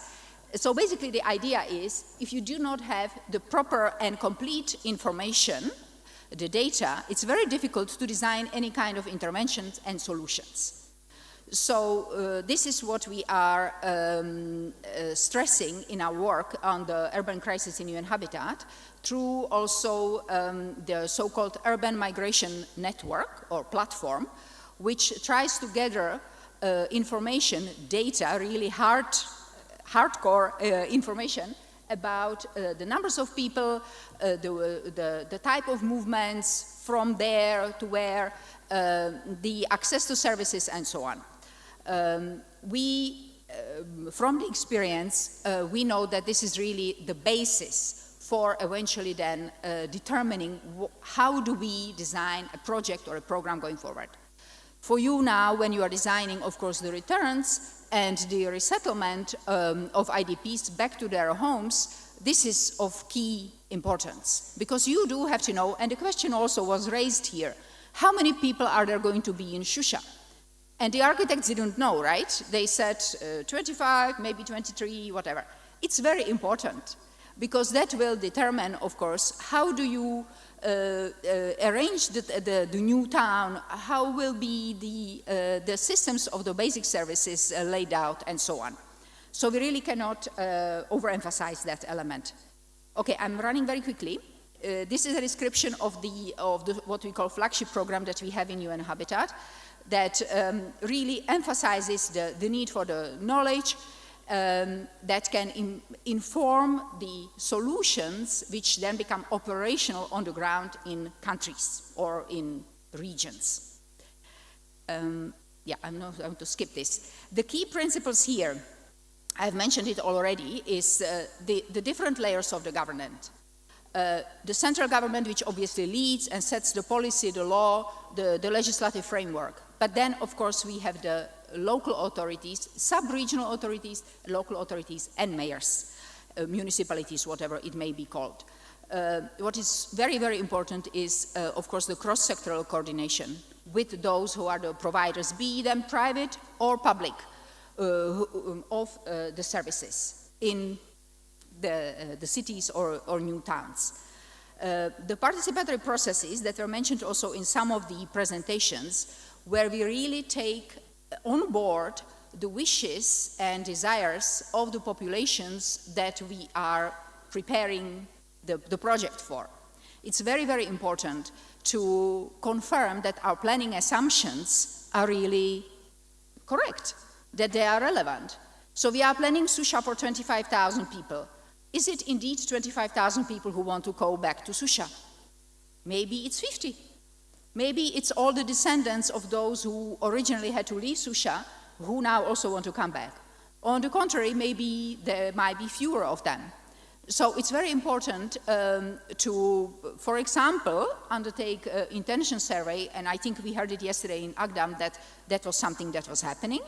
And there was a very, very high percentage of people who expressed their wish to return back to their homes. But I think it's very important. Also because there might be people who have not only moved to Baku or other places in Azerbaijan, but who also went out as refugees, and they now want to return. So, very important. I'm running very quickly. This is just about our global portfolio, because we have recently been asked by the General Assembly of the UN to report on the crisis portfolio in UN Habitat. And we were given a sample of 26 countries that the General Assembly selected for us, where they know we have been working on crisis.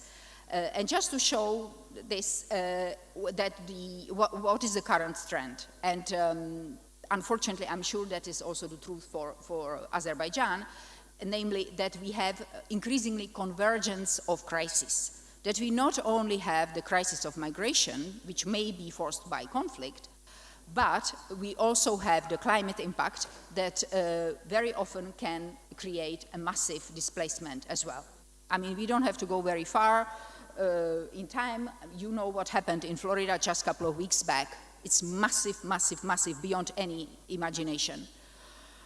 And this is my last slide, just a sort of suite of services that UN Habitat provides to all our partners, of course to member states, both in terms of housing, planning, also housing, land and property rights, which are extremely important for people who may be returning back to their home communities and their properties have been lost, or there is a need for restitution, and so on and so forth.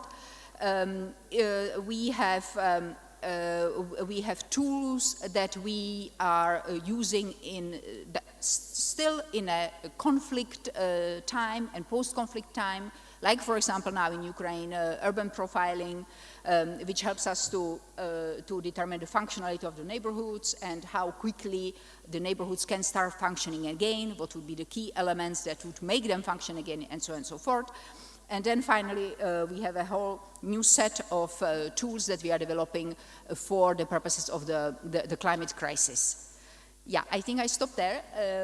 So let this be an invitation to you and to your government at all levels to request from our Habitat assistance and support on all these, in all these areas. Thank you very much. It has been a real privilege. Thank you. Thank you very much, Ms. Sunlova. Really appreciate it. And now we're moving toward Mr. Davut Rahimli, who will address the questions of the inequality through resilient urban governance and smart cities, children, youth, and disabled-friendly urban policies and actions. The floor is yours.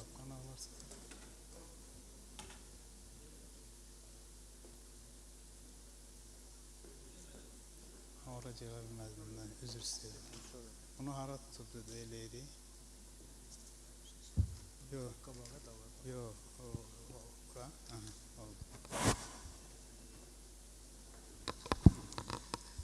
Çok sağ olun, teşekkür ederim. Ben de öz növbəmdə in my turn also, I would like to thank the Committee of Urbanism of the Habitat, to the University of Habitat for organizing such an event in here for today in my name and on behalf of our organization. It's of course it's a great privilege for us and it's a priority in our world for today. We should know the vision of our people to create a settlement for them, and this is very important on this item. And I will introduce myself, Davut Rahimli.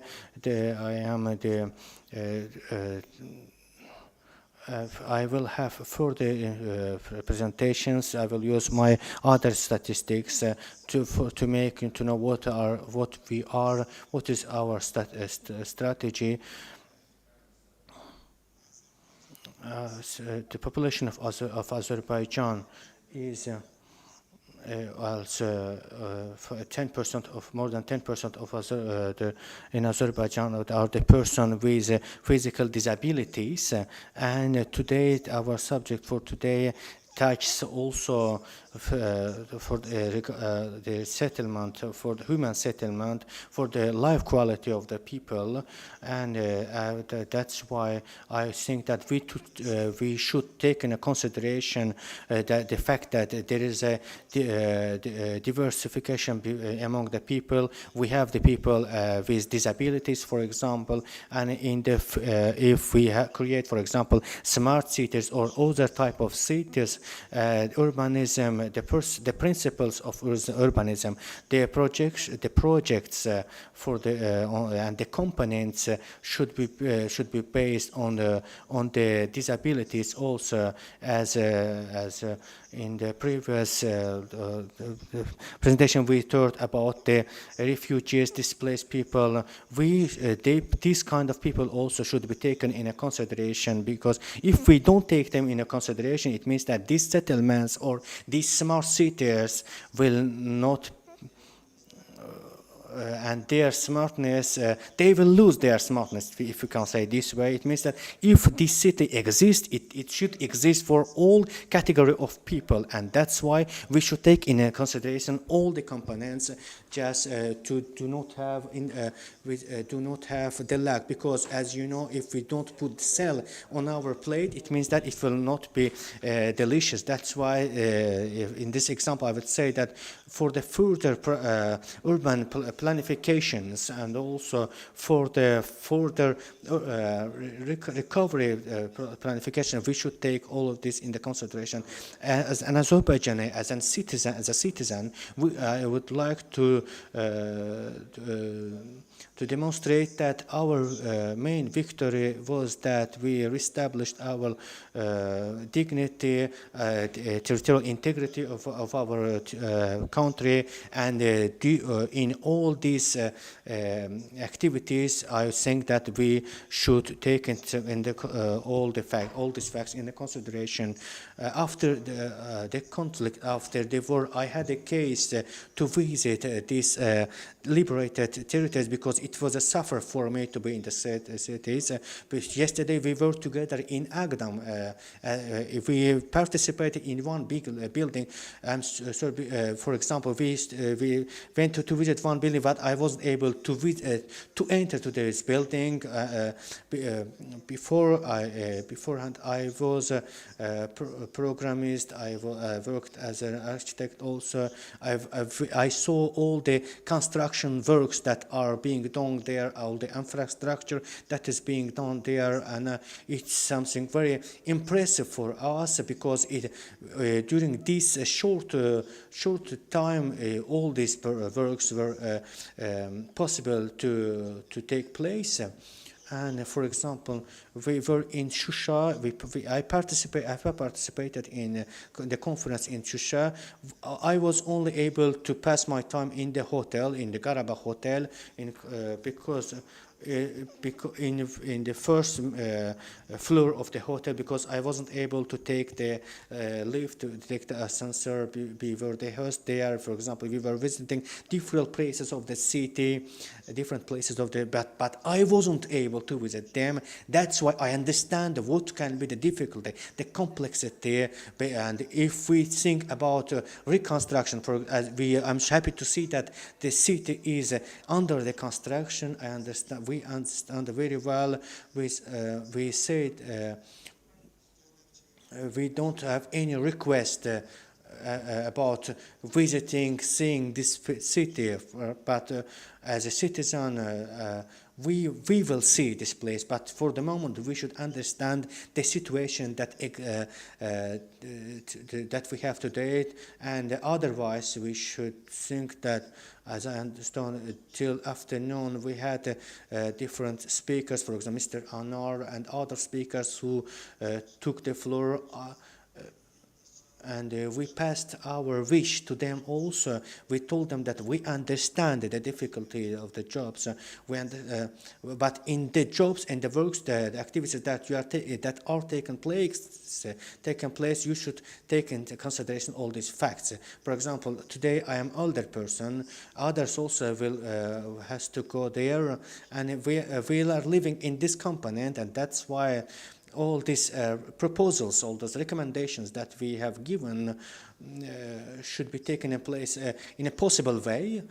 We talk, of course, we talk about the inclusiveness. Maybe we don't, some of us don't implement is, maybe it's implemented not in a total way, but in a full way. But we should know that we have the diversity among the people, among the community, and in the community we are all humans, and we are equal, and we with our differences we are equal.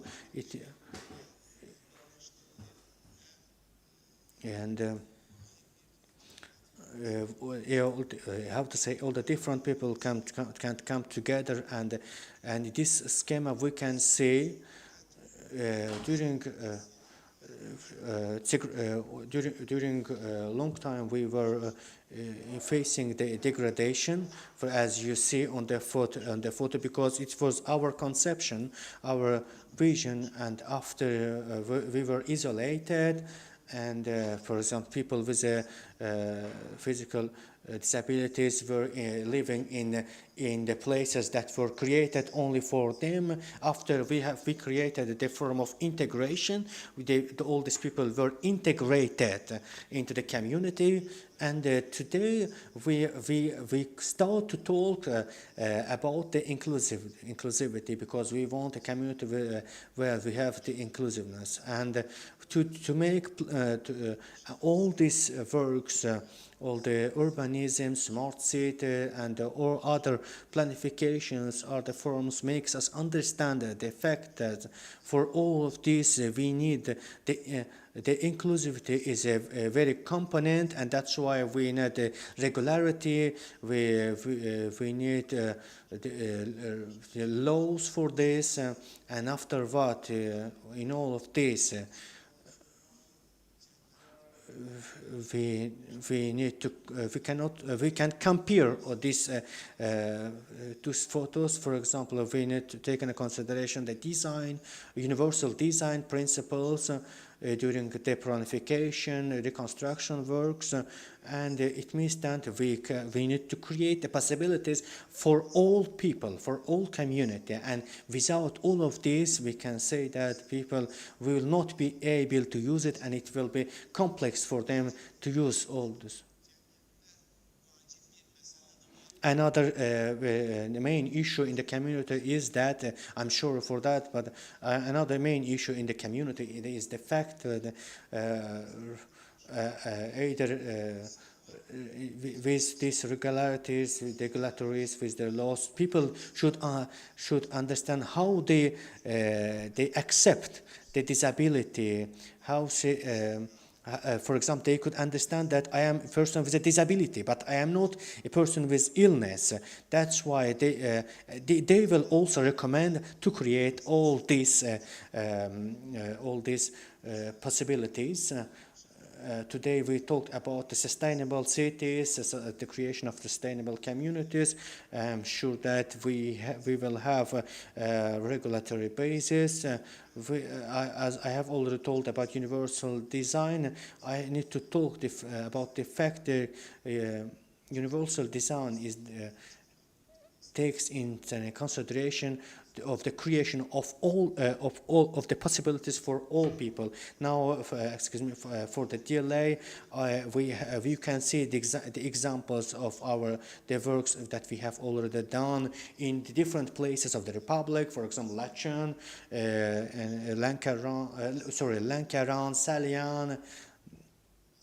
Salyan, Masalli, or in other districts within the framework of the assistance program of UNO, we were able to create accessibility, but we are not the construction company. We are an organization working on disabilities, and that's why our main job was to attract this kind of institutions, and we are sure that the further events, the further such a kind of organization will help us to continue our efforts, contributions to create the community where we will have the equal possibilities for all people, equal rights for all people. I'm sorry for this delay. I'm thankful for your attention. Thank you so much.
Although this policy is targeted towards refugees, much of it is also applicable to IDPs.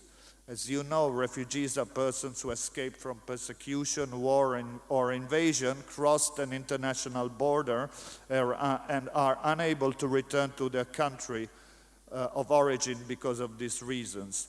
They are therefore not citizens of the country where they live.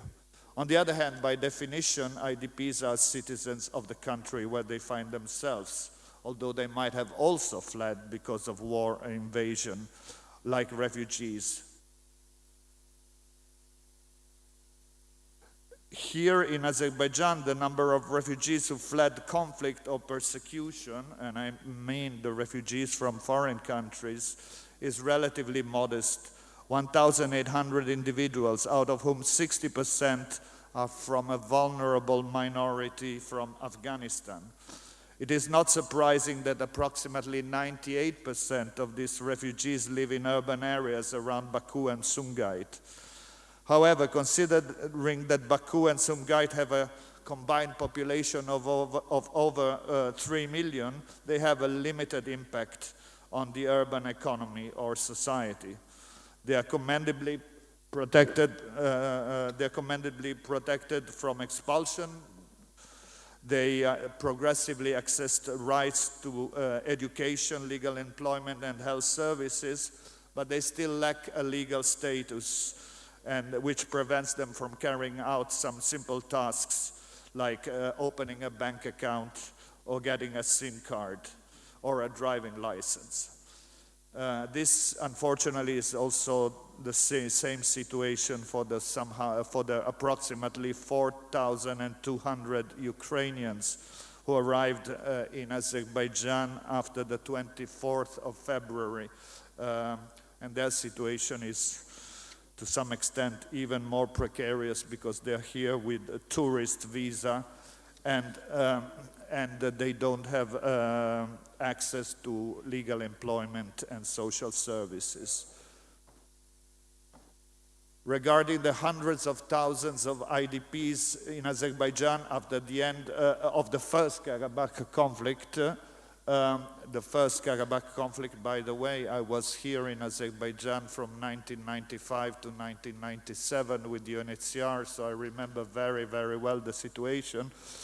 A UNHCR report from 2002 found that more than half of displaced persons still lived in temporary shelters, such as public buildings, hostels, school and day centers, camp settlements. The most fortunate lived with their relatives or host families in houses built by humanitarian agencies or in houses built by the state government institutions. The situation improved much since those days. Let me show you some pictures from those days that I took myself. These are from 1996. I have many more pictures from that period. For those who don't know, in top left, there is a dugout. A dugout is a place which was used to be for sheep. Because some of the people were seasonal nomads in the summer in the heights of Karabakh and in the winter in the plains, and those caves were used originally for sheep, but in 95, 94 they were unfortunately used by the IDPs themselves together with train wagons and carriage. And you can see some IDPs in other very, very precarious situations. So the situation for the IDPs, and on the right you can see some of the housing model that we developed way back in '96 to give a more dignified accommodation to some of these IDPs. One other thing that I wanted to stress is that in terms of geographical location, based on data provided by the State Committee on IDPs and for IDPs and refugees, out of the approximately 654,000 registered IDPs, approximately 216,000 live in Baku, 58,000 in Sumgait, and 24,000 in Ganja, for a total of almost 300,000. So we might conclude that approximately 45% of these displaced persons, who were almost entirely originally from rural areas, now have lived in urban areas for quite some time. So, as has been mentioned, urbanization does not have only a socioeconomic dimension, but also a sociocultural dimension in terms of social relations and access to also entertainment facilities, particularly for young people. So, and now I conclude, I think that one of the challenges as the government embarks on the noble project of the Great Return as a sustainable solution after 30 years of displacement will be not just the daunting task of reconstruction and demining, but also to create an urban center where particularly young people who have been used now to live in urban areas will find a better place. I know that this is one of the objectives of the Ağdam, and so I think that the government has correctly identified this problem. And the final thing to say, as has been stressed by many other speakers, is the crucial importance of people-centered planning, participatory planning, and on involving the displaced persons in the planning that concerns the future of their life. Çok sağ olun.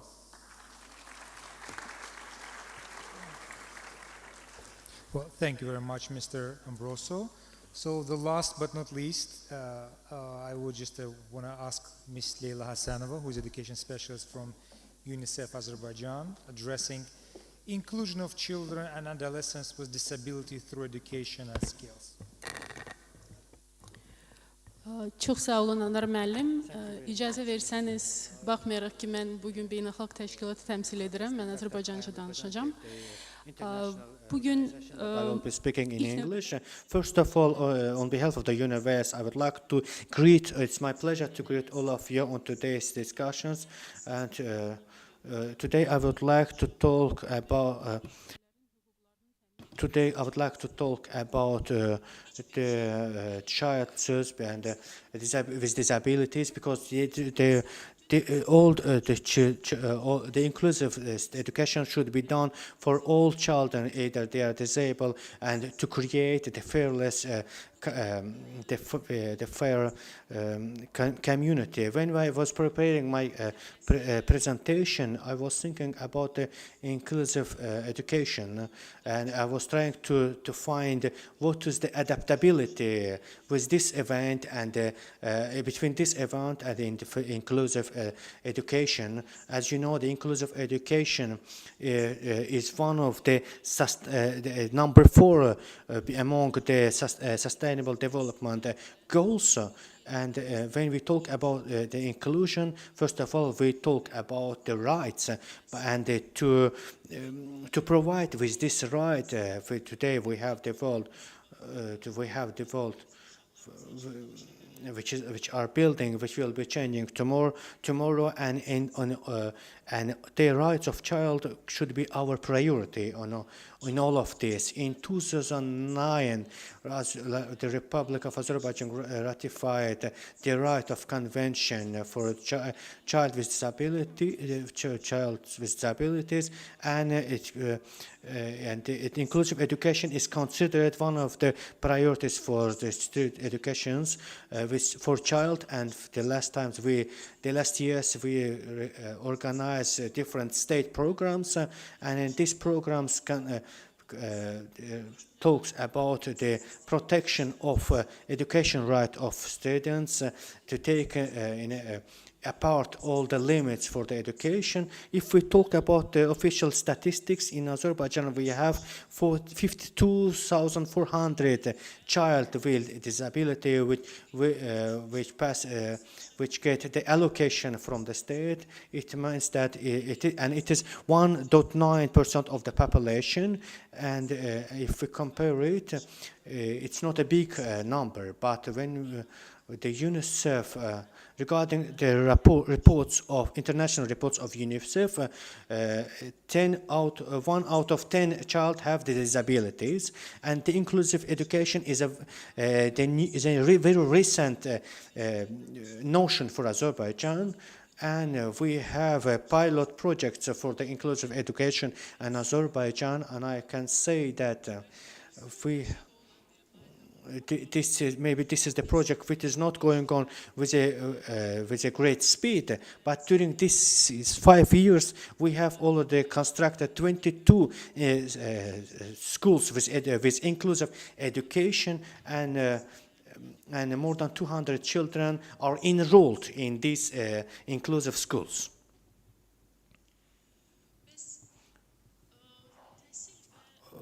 Why we need full inclusion in education and skills sector? Those who have the disabilities, with people with disabilities, they can face the discrimination. To make apart the discrimination in the community, in the education, we need to have we need to define what are the limits on the education, on the right and other stuff. Mrs. and Madam, education is very important for life quality of person, employment, physical and psychological health is very important also for people with disability. The quality of education helps also for reducing the social expenses to increase the social life quality of people. And also in the way forward, we have the other steps we need to that need taken place. We need the legislation first of all, because in the legislation also we have some limits, and also other steps that need to take place.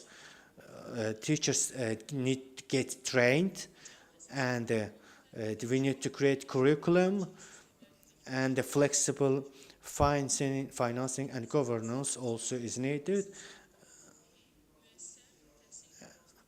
And also, and other support technologies are needed for the inclusive education, for the child and for the community, to create, to enlarge the environment with inclusive education is important. To build the educational infrastructure we need the norms, we need to think about the security of child, we need to respond to the different category of qualities, and also we need to answer,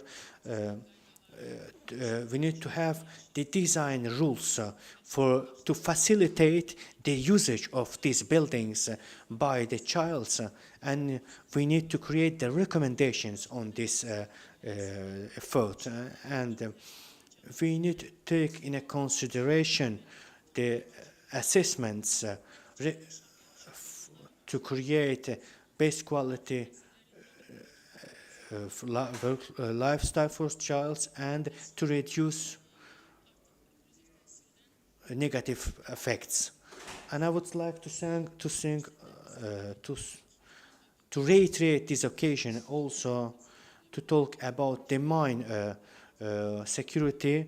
We were informed about the mine security also, and UNICEF in this direction also is taking some steps in cooperation with Azerbaijan. UNICEF, ANAMA, and Ministry of Education are organizing the trainings to educate families and children, and this program took place between 2021 and 2022, and in 10 different regions of the country, Tartar, Ağdam, and Fizuli, and in other places, more than 100,000 population and 20,000 students participated in this training. Thank you so much for your attention.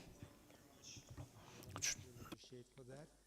And with this, we are concluding our today's panel. I'll just give the floor to Thank you. organizers. Thank you very much. Dear Mr. Valiyev, thank you for professionally and enthusiastically moderating our session.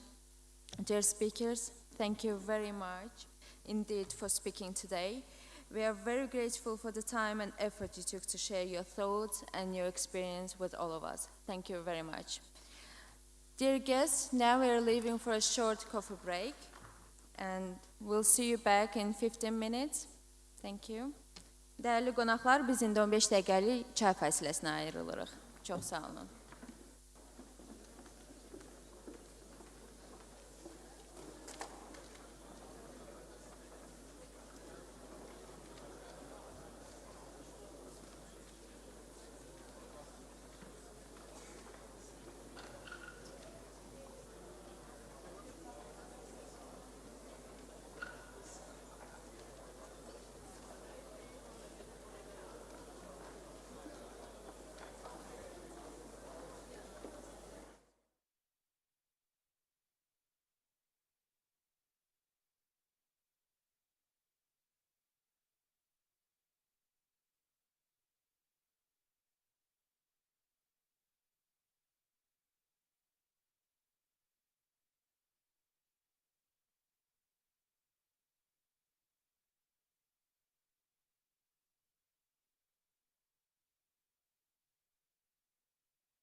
distinguished guests, thank you very much. First of all, I would like to thank the organizers for this really packed and informational conference that was put together. It was really a good opportunity to see the great city, once great and future great city of Ağdam yesterday with all of you. And I would like to thank all these participants at this session for your perseverance, your continued interest. As you all know, we are kind of a little bit behind of the schedule. So I will really like to ask all of our presenters now that they just, emphasize the basic points, the most relevant and the most issues that they want to highlight for our participants to take home, basically. Because, we have a number of presenters right now in 2 different sessions and another session afterwards as well. So let us try to keep the interest going, and if possible, we can spare the details. That would really be appreciated. I was also asked to prepare a presentation on my organization's perspective on urban issues. I work for Food and Agriculture Organization of the UN, and for us the urban food agenda is really important in the sense of establishing resilient urban environments, urban cities, resilient and sustainable cities, basically. So if my presentation appears, I will just show a couple of concepts that can feed into this circular economy debate. But if not, we can deal with it later on. So without further ado, there has been some changes in the list of presenters for this first session. So based on the request, I will give first the floor to Mr. Andris Ravins, the mayor of Jelgava city. And please, the floor is yours.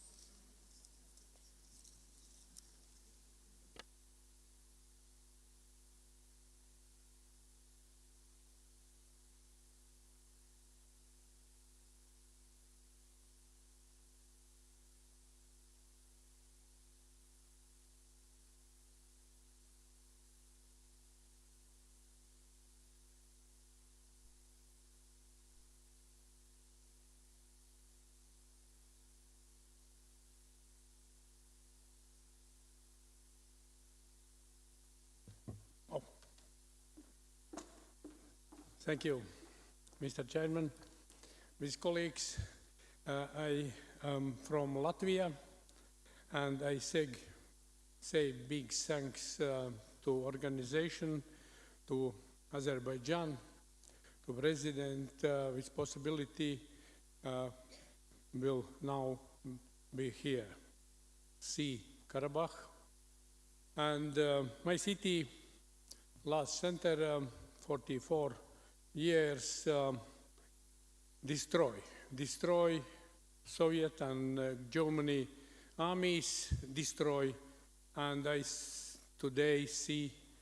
yesterday I see 2 pictures when I leave my city some 10 years ago, and we now in our city was be 1,500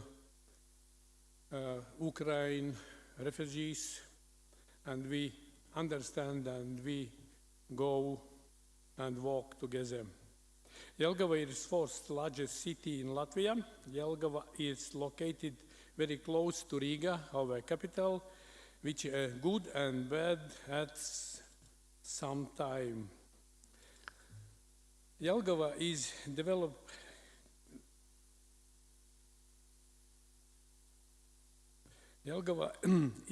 development center of national importance.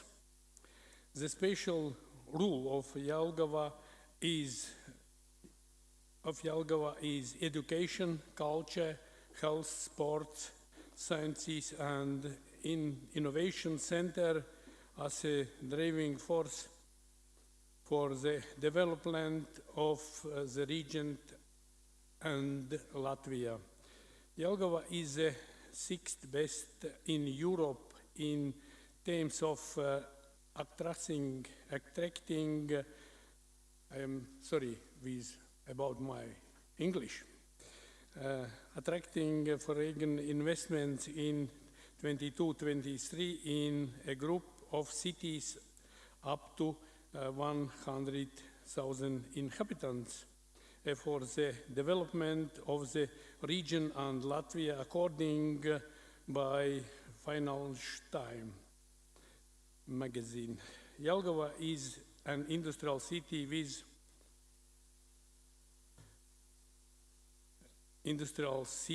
development manufacturing industry. The dominant industries of which the metalworking, mechanical engineering, woodworking, food production, plastic processing. In recent years, economic activities in the manufacturing industry has interested replied. Since 2003, the municipality has been investing in the arrangement of industrial territories by building access roads, attracting electricity, gas, water supply and sewerage, which attracted serious foreign investors. During the implementation of European Union funds projects, the arrangement and development is the city technical infrastructure, roads, streets, in industrial degraded areas, and being continue in order and create favorite environment for business development, investors, entry and jobs creation. In Jelgava, we are communicated to promoting sustainable and meeting climate changes by reduction CO2 emissions by 40% by 2013. In 2021, we have already reduced it by 28%. The main complement works is to get interested in the energy efficiency of buildings, reconstruction of streets, light, introducing every effect solutions. Other of the very and perspective implement steps in the use in the renewable resource, wood chips in the city heat producing.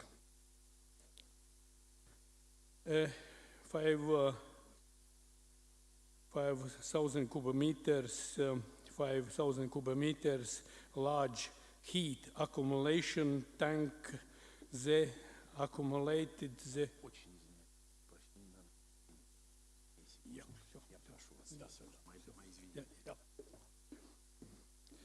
in the near future is planned to introduce hydrogen powered public transport in the days city in Jelgava. Jelgava is a smart city, which means by wisdom and security. The development of Jelgava is a smart city is based on knowledge and innovations in line with the city development strategy. Urban infrastructure and security are monitored with 1,016 different sensors. Jelgava is most up date Municipal Operation Information Center in the Baltic states. Of course, in order, it's electrobus and point, and next is in order to improve the modernize the functionality of Jelgava residence card and the Jelgava students card, new cards,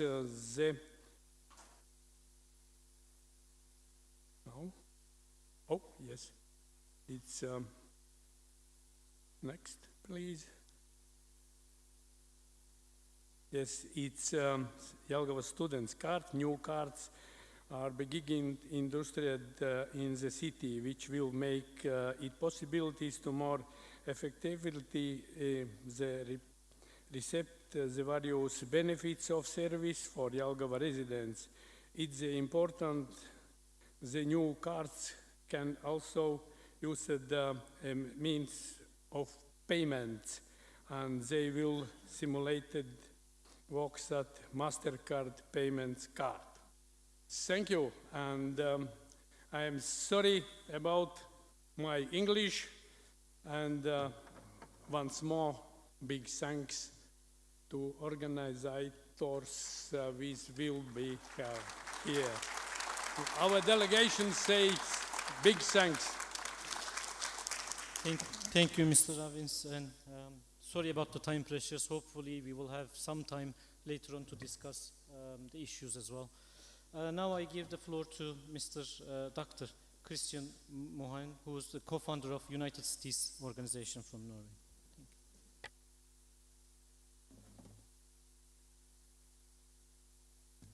Dear Azerbaijan, dear UN Habitat, UN family, dear co-hosts here at ANA, ladies and gentlemen, thank you for this kind opportunity to present some of our work. And in the light of having listened in for 2 days, I would totally refurbish my presentation. And kind of, I will try to do this within the confines of my 4.5 seconds of speaking time. And what I want to leave the audience with is, having come here just over 48 hours ago, a bit reluctantly, I must say, being blown away with what I've seen, and now seriously going back to our board to ask, can we move some of our operations here? In particular, our United Future Labs simulation centers to develop Baku as a center for the region for sustainable urban development. That's something we're already discussing, and that would not have happened without this event. What we do, very simply, and we can talk about sustainability all we want, who is going to pay? Where is the money coming from? Who's mobilizing the resources? How do we de-risk these investments? United Cities are not going to spend a lot of time on us. We fund stuff, we have solutions, and we manage a global network of cities and city partners, including a lot of corporates. We do this in partnership with the UN. This is from the signing of a framework agreement to set up our labs in the MENA region, headquartered in Beirut. It's a data hub for all of West Asia to simulate urban solutions across the continent. We have methodologies to do this, developed in partnership with the EU Commission and academic institutions. But all the time, we're looking for opportunities for sustainable value creation, including this image from Beirut, Lebanon. They have a lot of potential. They have a lot of small businesses. How do you begin to connect these businesses, their solutions, to a docking station that affords them future prosperity? It can be made very complicated. That's what I'm doing here. But it's basically a story about, confined by the 2030 Agenda, the Paris Accord, and ambition of net zero prosperity, connecting private sector solutions to the needs of cities and local communities, and using catalytic instruments to do so, including technology, including finance, and always predicated on the data. And what we've been seeing for the last couple of days is an amazing array of data. UN Habitat alone is an amazing repository of data not being used in many instances. Their work is amazing, and we're always looking for ways to explore the potential of this information for sustainable value creation. We do this in part by challenging everyone to uplift their solutions into digital twins using advanced simulation technologies, the same types of technologies that developed the offshore industry in my country, and de-risking many of the most expensive infrastructure programs in history. And we do this before we start, in this case, building solar plants in the Middle East. It's much cheaper to do it virtually before you blow the mountain away. Of course, as we've heard, not least from Pontus earlier today, it's not just about being smart in terms of IoTs and technology, it's also about people. So everything we do is always linked back to social innovation, to training, to investments in people, because in the end, it's about the capacities for people. But once again, technology can enable this and further de-risk these types of investments. One example of kids walking for their municipalities in the Middle East, converting their steps into tokens that can be put towards infrastructure so they can literally light up their mosque, their school, their street, their hospitals. A couple of weeks ago, we launched this platform together with partners in New York, hosted by Amina and Jeffrey Sachs, one of the architects, two of the architects behind the SDGs. Yet another global example of what we're doing in terms of uplifting the power of networks to resource mobilize towards sustainable development and net zero prosperity. The world is full of solutions looking for opportunities to create value. This one partner alone has a repository of 30,000 solutions proven across 187 countries, many of which are coming from Azerbaijan, by the way, creating potential for sustainable value creation. And working with big partners like my 250,000 colleagues at KPMG, we have the ability to reach at scale a lot of communities with these solutions, with these opportunities. And anyone who's interested can come to our events during COP, both in the blue zone and the green zone, and learn more about the power of this, including, and I think I'll end there, with the big investments we're doing, and hopefully we can do together here, maybe even here at ANA, setting up a center, creating these types of internship programs, because it's also and always about the next generation. How can we draw learning from this, educate people, and rediscover the importance of data, knowledge, science, in the work we're trying to do for sustainable value creation. So again, it goes back to these questions that I really care about, and we saw great examples of this yesterday in Ağdam. There is high potential to do a lot of things, but you're facing a lot of complex, if not complicated, challenges. This can be resolved through the use of technology, and again, my invitation, we'll see what my board says, let's set up something here in Baku that can begin to serve and expedite, accelerate the development of communities like Ağdam and beyond. Not just for Azerbaijan, but hopefully for the wider region. I think you have potential to have a front-runner role in this type of work with the resources and your demonstrated speed of impact. Any questions can be directed to my colleague over there. You heard from him yesterday. He's our ears and eyes on the ground right now, and he would be excited to follow up with anyone. Thank you.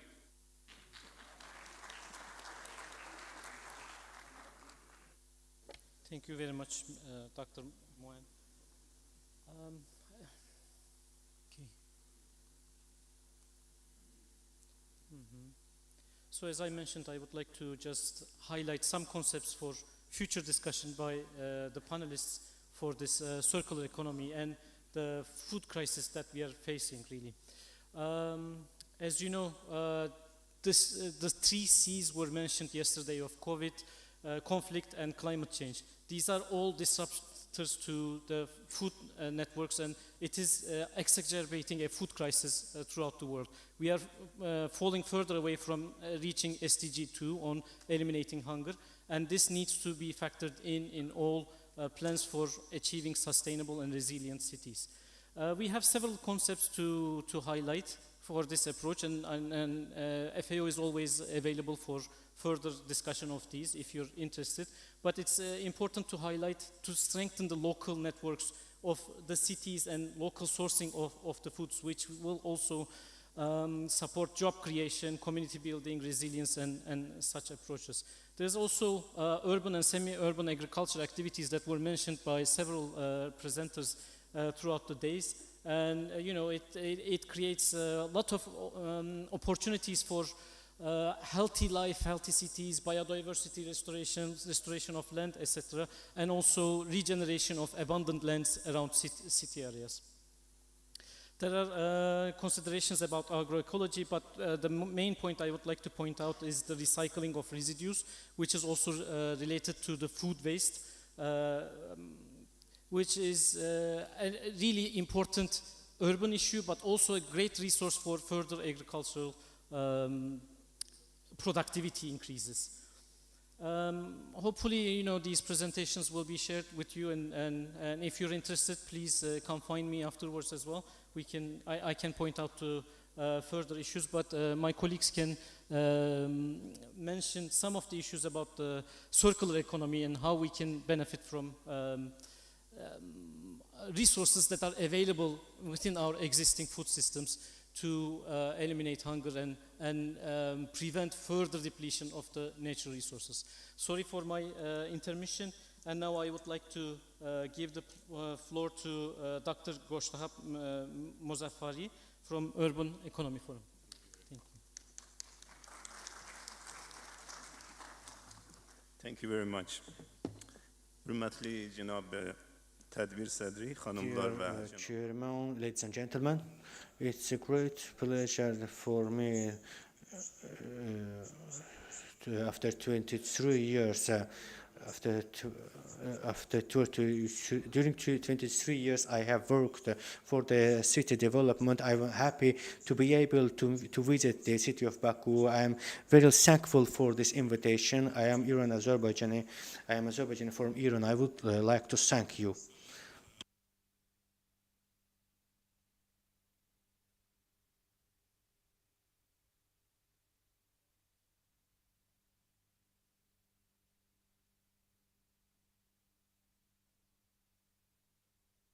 Azerbaijan. Thank you for the sincere invitation and warm hospitality of Azerbaijan officials. As you know, the global trend in urbanization has brought with it increased wealth as cities generate 80% of the world's economy. Yet, when poorly planned and managed, urbanization generates inequalities and has already left 1 billion people living in slums with inadequate and often precarious living conditions. However, if steered and deployed correctly, urbanization can help the world overcome some of its major global challenges, including poverty, inequality, environmental degradation, climate change, fragility, and conflicts. Unfortunately, the region in which we live, including the Central, West, and Southwest of Asia, the South Caucasus, and the Middle East, although is an interconnected and integrated region with a common civilization, culture, and history, and its unique competencies and capacities, but due to different critical man-made challenges and conflicts, it has been able to develop and flourish to the extent of its capacities yet.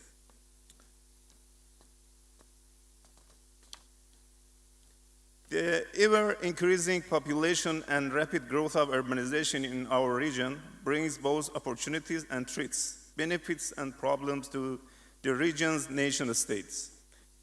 These problems and challenges, along with other natural and human-made super challenges such as climate change, environmental disasters, political tensions and conflicts, and the spread of destructive religious and ethnical prejudices and blind terrorism. And sometimes it's irresponsible policies and measures of some national and local governments causes a decrease in the level of public welfare and increase harmful consequences such as unemployment, poverty, and migration. Obviously, these critical challenges cannot be handled by governments alone, even though they are empowered and responsible enough. Effective confronting with these challenges requires the close cooperation of all stakeholders and partners, including mayors, city managers, and local authorities. The collaboration and participatory initiatives and measures at local, national, regional, and international levels, through employing and developing all capacities, can realize better conditions of managing challenges and using opportunities towards creating better cities and providing better life for the citizens of the region. In this regard, along with dozens of professional institutions and local cooperation networks, the creation of effective global measures and campaigns such as the New Urban Agenda and the SDGs are considerably important, and the appropriate policies and initiatives of national and local governments can improve urbanization, cities infrastructure, and public services and citizen quality of life. So because of that, a unique network to promote cooperation among cities is established by the name of Urban Economic Forum.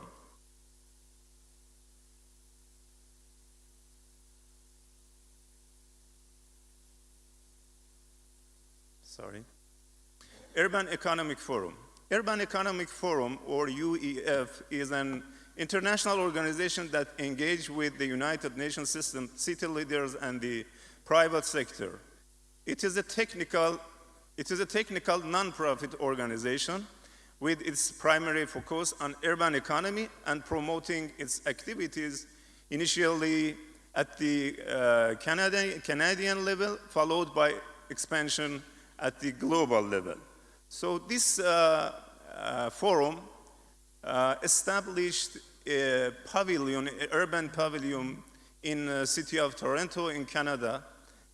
So Urban Pavilion is a kind of initiative to promote the exchanging of practices and ideas and projects between cities. It is guided by UN Habitat SDGs flagship program, which seeks to accelerate the realization of the SDGs by providing cities with monitoring and evaluation systems that define baseline through which to measure program. Their mission is collaboration between governments, global platform to inspire action and advocate for urban SDGs, use of urban data, and it's supported by people-oriented innovative solutions. This is the vision of our UEF, Urban Economic Forum. Urban Knowledge Exchange Hub is a platform that facilitates sustainability, robust, evolving space for cities' needs and global urban network, and so on.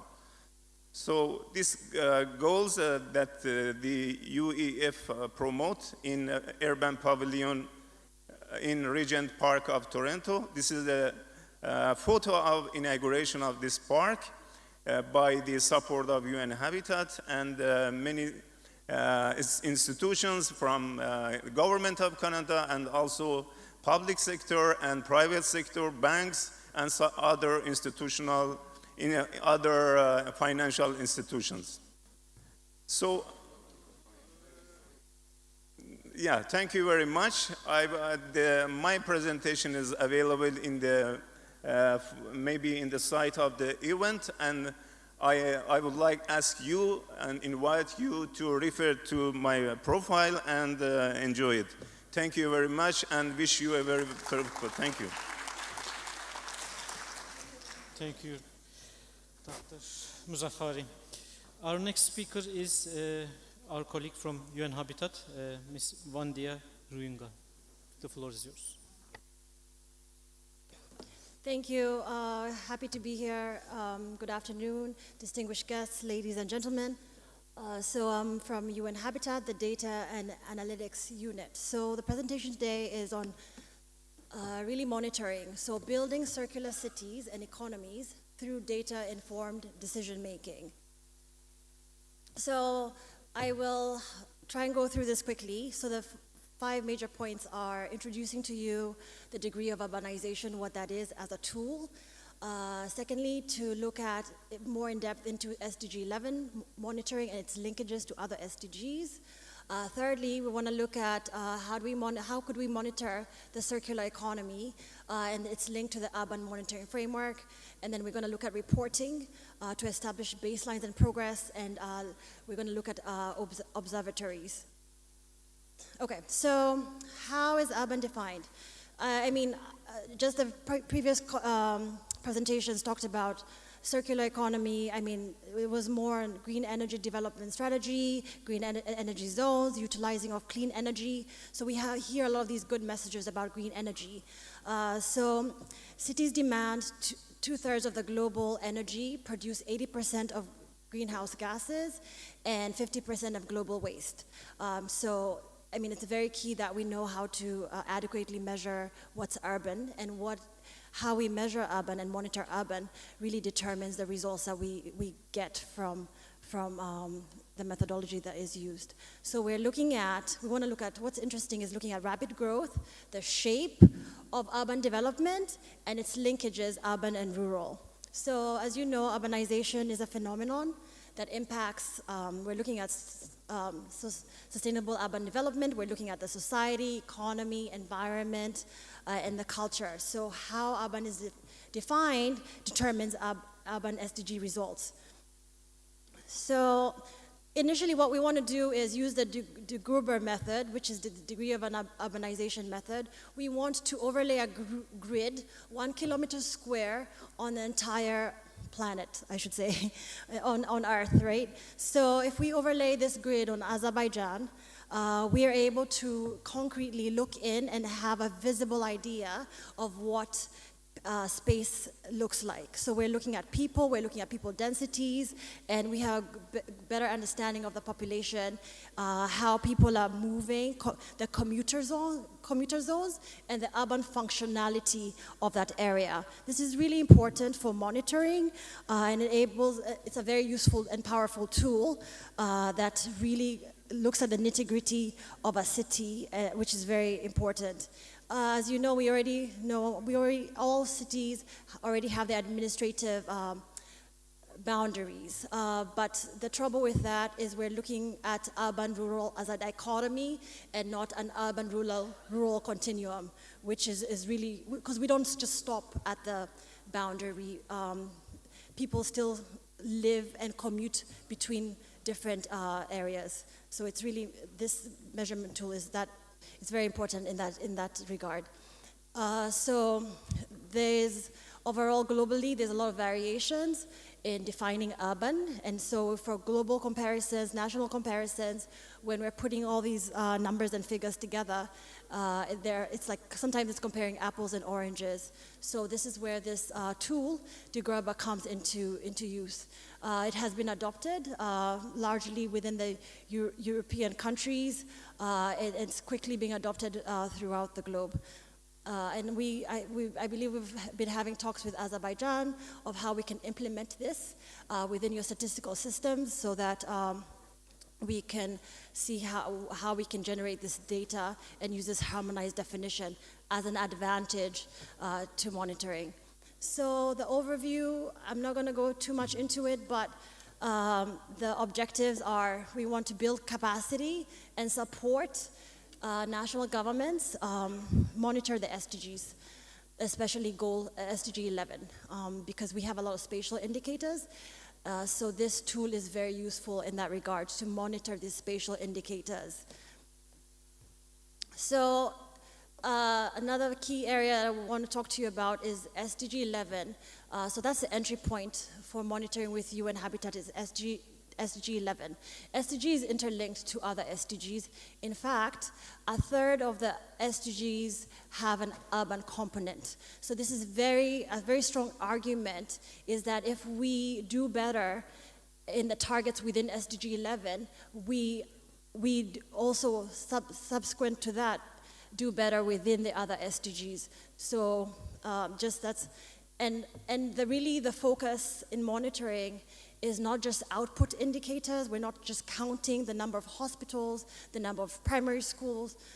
We are looking at outcome indicators. We want to look at access. We want to look at affordability. We want to look at use.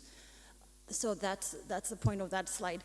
Okay, so moving on to the urban monitoring framework and how is this important when we're looking at the circular economy. So the UN Habitat has this very comprehensive framework called the Urban Monitoring Framework. That's pretty new. It's a system-wide tool and guideline methodology that involved a huge task force that came together of experts in these different thematic areas. So I just want to highlight the domains are society, economy, like on the matrix going down, society, economy, environment, culture, and governance. Then we want to matrix that on with making cities and communities safe, peaceful, inclusive, resilient, and sustainable. So we've generated a matrix, and within this matrix, the city objectives and their key domains. And within this matrix are city attributes. So for instance, we want to know what is a society that's safe and peaceful, what does that look like? And which indicators can be used to measure a society that's safe and peaceful. So using this matrix, we can measure our circular economy. We're going to look at indicators on environmental footprint, material waste, socioeconomic impact, and policy and process implementation. Then there's a voluntary local reviews. UN Habitat offers capacity in producing VLR reports. This is really key because what gets measured gets done. So if we report on it, then we know the progress of our cities, what do the trends look like, and what is needed to further develop our cities. So the previous speaker talked about SDG cities. So it's basically how all these tracks are interlinked. There's the data, there's the enablement track, there's the investment track, and all these connections are very important.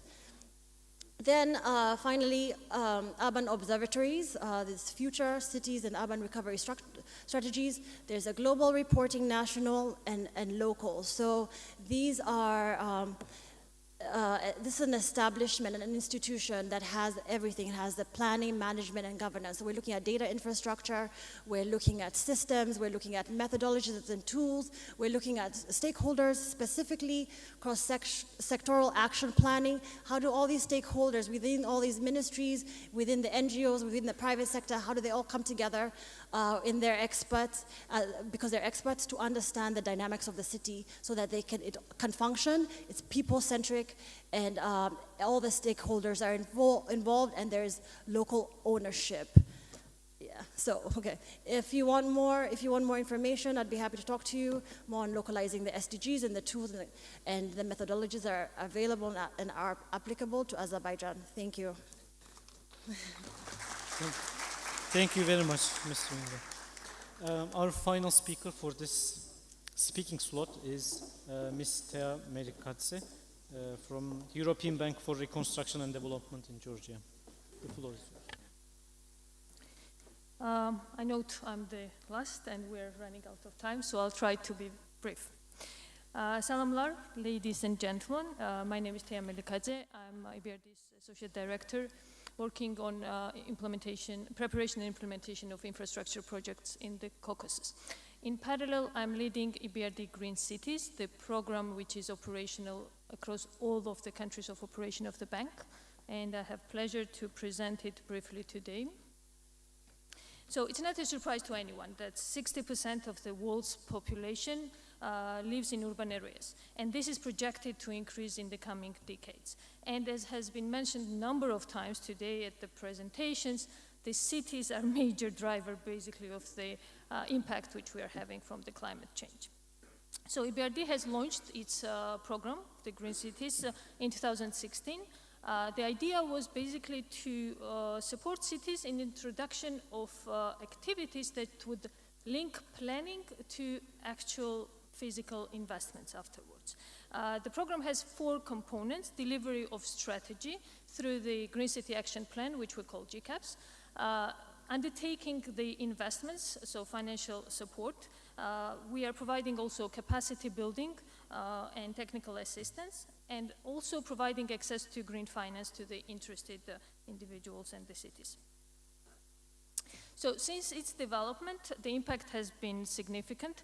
The program unites more than 50 cities. And here we're talking about mega cities, medium-sized and smaller cities. And this network gives opportunity to these different size cities to interact with each other and cooperate and exchange information.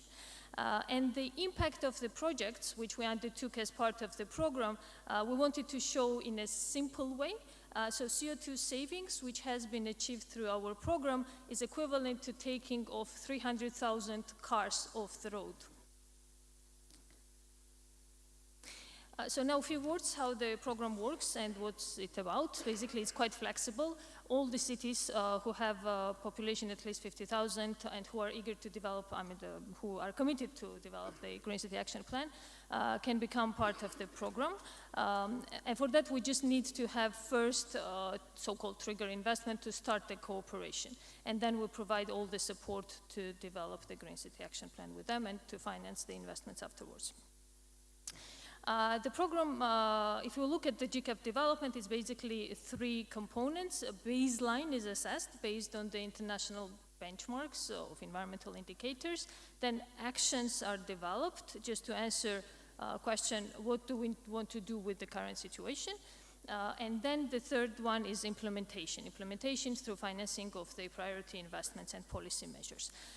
Here I'm just bringing an example from Tbilisi, which has developed the GCAP. The trigger investment was bus project, financed in 2016. Then we worked with the city on the development of a Green City Action Plan, and as a result we have follow-up investments happening in different directions, including the public transport and solid waste and others. In addition to to green aspects, the program also looks into other dimensions like gender, economic inclusion, smart maturity assessment is undertaken, as well as the risks assessment. So we go beyond the green dimension as part of the preparation. I won't stop further considering the time limitation on Tbilisi. I just want to mention that as part of our cooperation, we actually, in addition to upgrading the fleet, we also looked into the whole network of the transport sector. So it's not only the physical investments, but also policy measures which are being done with our support. Izmir was the first Turkish city involved in the program in 2018. GCAP was adopted in 2020. Despite the COVID restrictions, we still managed to get the work done. And in addition to the standard GCAP, we also supported CCAP, which is a commitment under Covenant of Mayors, was undertaken as part of our work. So I just want to mention that GCAP can go into the wider aspects than the standard in terms of reference. And one more aspect, as part of the cooperation, then we, as I said, not only look into the strategic planning, but also the investments. And so we are supporting Izmir with the metro investments, with the expansion of the metro. Our favorite city, Ganja, we were really pleased to see Ganja joining the program. Currently, work is actively and successfully underway on the development of a Green City Action Plan, and in parallel, we are working closely with authorities on implementation of trigger investments in the solid waste and street lighting system.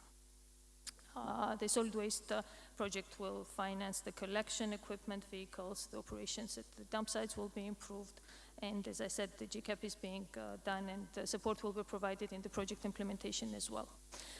The street lighting investments will introduce advanced technologies for the city and will lead to substantial energy savings as a result of our investments.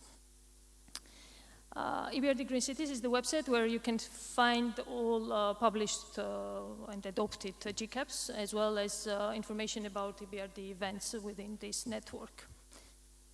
Here's my contact, as well as contacts of my colleague, Riyal Hajiev, our banker, principal banker based in Baku, who is in charge of the infrastructure investments here. Teşekkürler. Thank you very much, Thea. Well, I would like to thank all of our presenters for their understanding, for their speed in delivering their messages. The presentations should be available in the site of this event. I implore all of you to go check for further information. We should make sure that our contact informations are also in the presentation, so you can also reach any of us for your further questions and discussions. I would like to invite all of you to give a round of applause to our speakers, and while I invite the next 4 speakers for the speaking slot 10. Thank you. Well, we can do it afterwards, maybe, when we will have a break. Sure, we can do it when we finish this session. Thank you.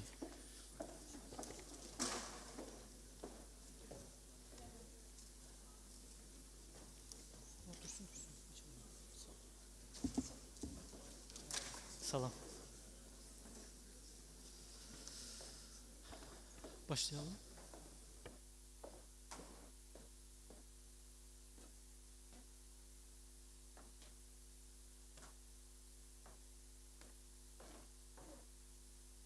Okay.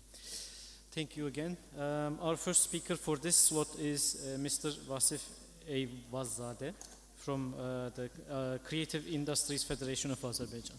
The floor is yours. Thank you. Thank you very much for inviting me. It's my pleasure to join this Urban Forum, and thanks for organizer. Hörmətli dostlar, mən də Azərbaycan dilində devam edəcəm. Çox qısa deyəcəm, çünki görürəm qısa. Very short, because I know that those who are short, they get more applaudissements, and that's why I will be. Our presentation will be about creative industries, human capitals, and city transformation. And first of all, I would like to say that creative industry takes into consideration industry, creativity in the city, in city life, and in the UNDP, and it gets 6% in the. And when we talk in Azerbaijan, we don't have exact statistics, but the statistic is that Azerbaijan 5% of the GDP in Azerbaijan goes to creative industries, mostly in the city of Baku. I will be talking about the main steps. I don't want to go deeply on details. So you can get further information through the slides. We need to have innovative approach. We talk about the smart city, innovative cities, but we know that on the basis of that we have the human factor, we have the creativity and then we can talk about the city, about the wealth, about the mental development of people, and that's why we are talking about the creative industry and creative cities. And you can see UNESCO in 2004 had a program. In 2004 we have the 246 cities which currently make up this network for the development partnership to promote creativity and the culture industries and creating culture in urban development plans. We have the categories of the cities: crafts and folk arts, media arts, film, design, gastronomy, literature, and museum. In Azerbaijan we have 3 cities which are enrolled in here. from 2017, it's starting from 2017, it's Shakias crafts and folk art. Baku starting from 2009 in design, and Lankaran in gastronomy starting from 2021. And the government of Azerbaijan is continuing its works on, and we are working. We understand that the cities are based on the human capital, and that's why we have representatives of media, and that's important for them also. We should know the potential of each cities and the potential, the capacity of the citizens of this city, because they should know how to use their resources to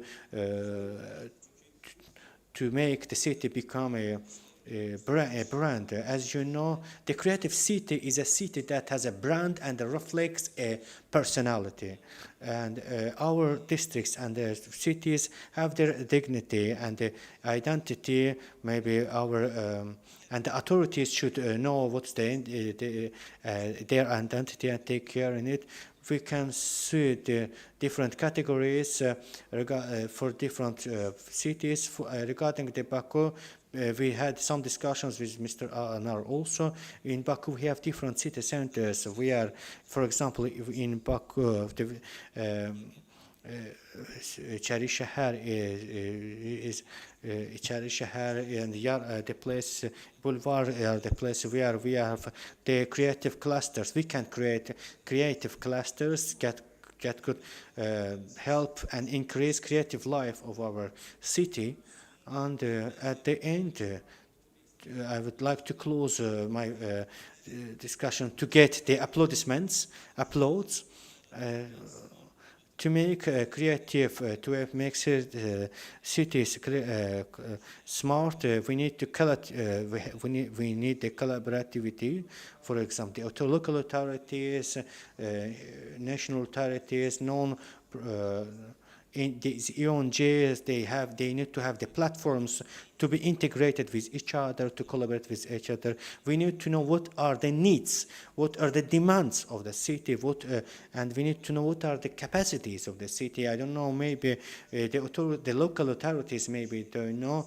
I don't know if the local authorities have the data about the potential, about the capacity of their city, because that's very important data.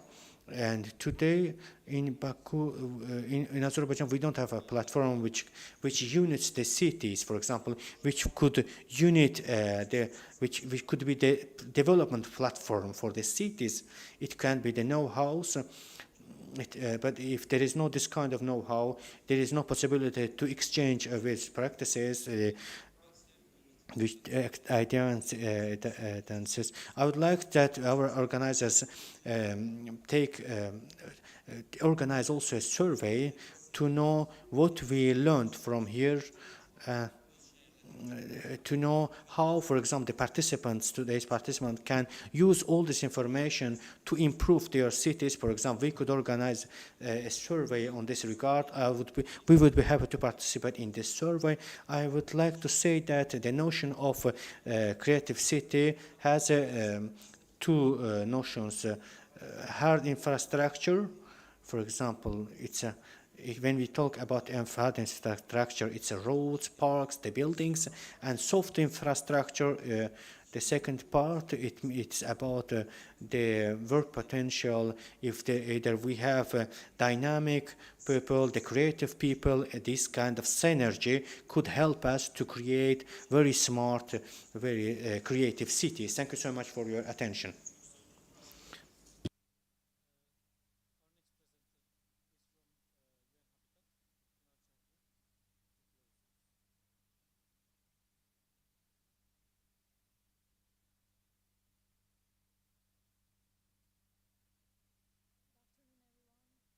Thank you for the opportunity. My name is Pınar Çağlın. I work in the UN Habitat in the Planning, Finance and Economy section.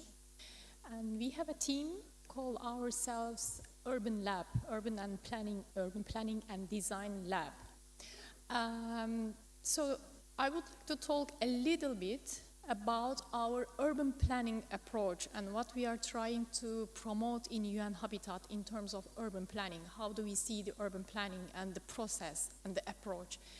So we start with understanding the cities. First, we go to a place and we try to understand it. And then, as a second step, we try to plan that cities, that space. And then, as a third step, we try to transform that place. So these are the three pillars of the planning approach that we try to follow in UN Habitat. And then how do we understand what is like our main goal? What is our target when we work on the cities, on the planning?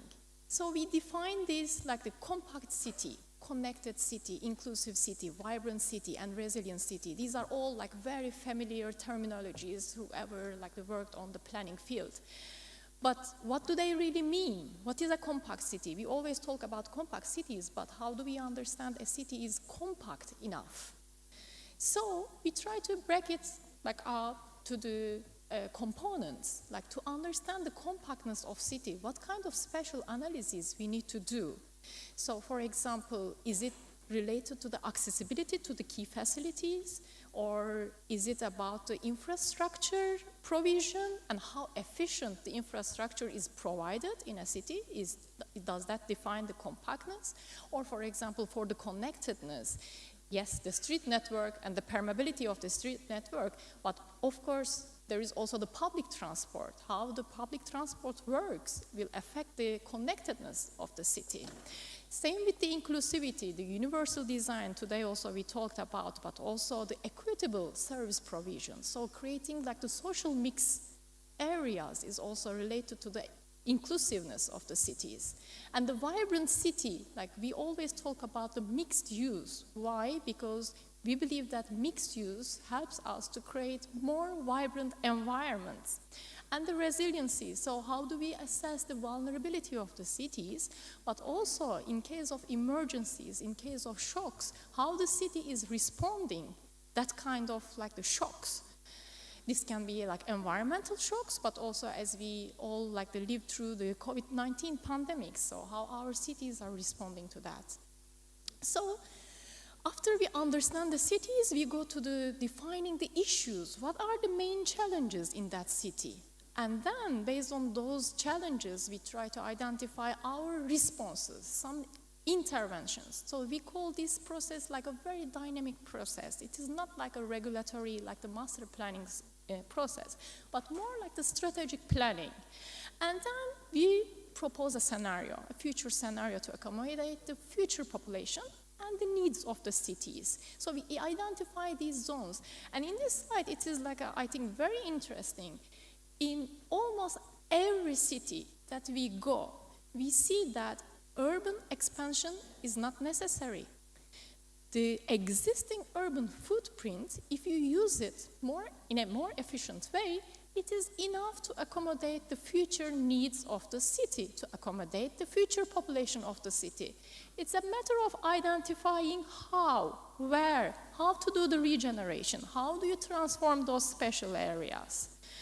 And then we try to test these future scenarios by calculating how much job we can create by proposing mixed-use areas in these cities, by proposing infill projects, because not all land is using its own maximum capacity. So there are underutilized lands. So if we use those lands more efficiently, how much job we can create and how much like vibrancy we can create in those areas. So after these like strategic proposals, it is super easy to come with like action plan. You can list all these urban interventions, actions, and then what do we do with the actions? Does the planning process end when we identify the actions? No. Most of the time, governments cannot implement, even though you give them list of the actions, because they don't know where to start, how to start. So you have to show them how these actions can be implemented on the ground by design projects. So we try to include all those strategies, high-level recommendations, actions into the design scale. And how do? We don't forget about these 5 city objectives, the compact, connected, inclusive, vibrant, and resilient.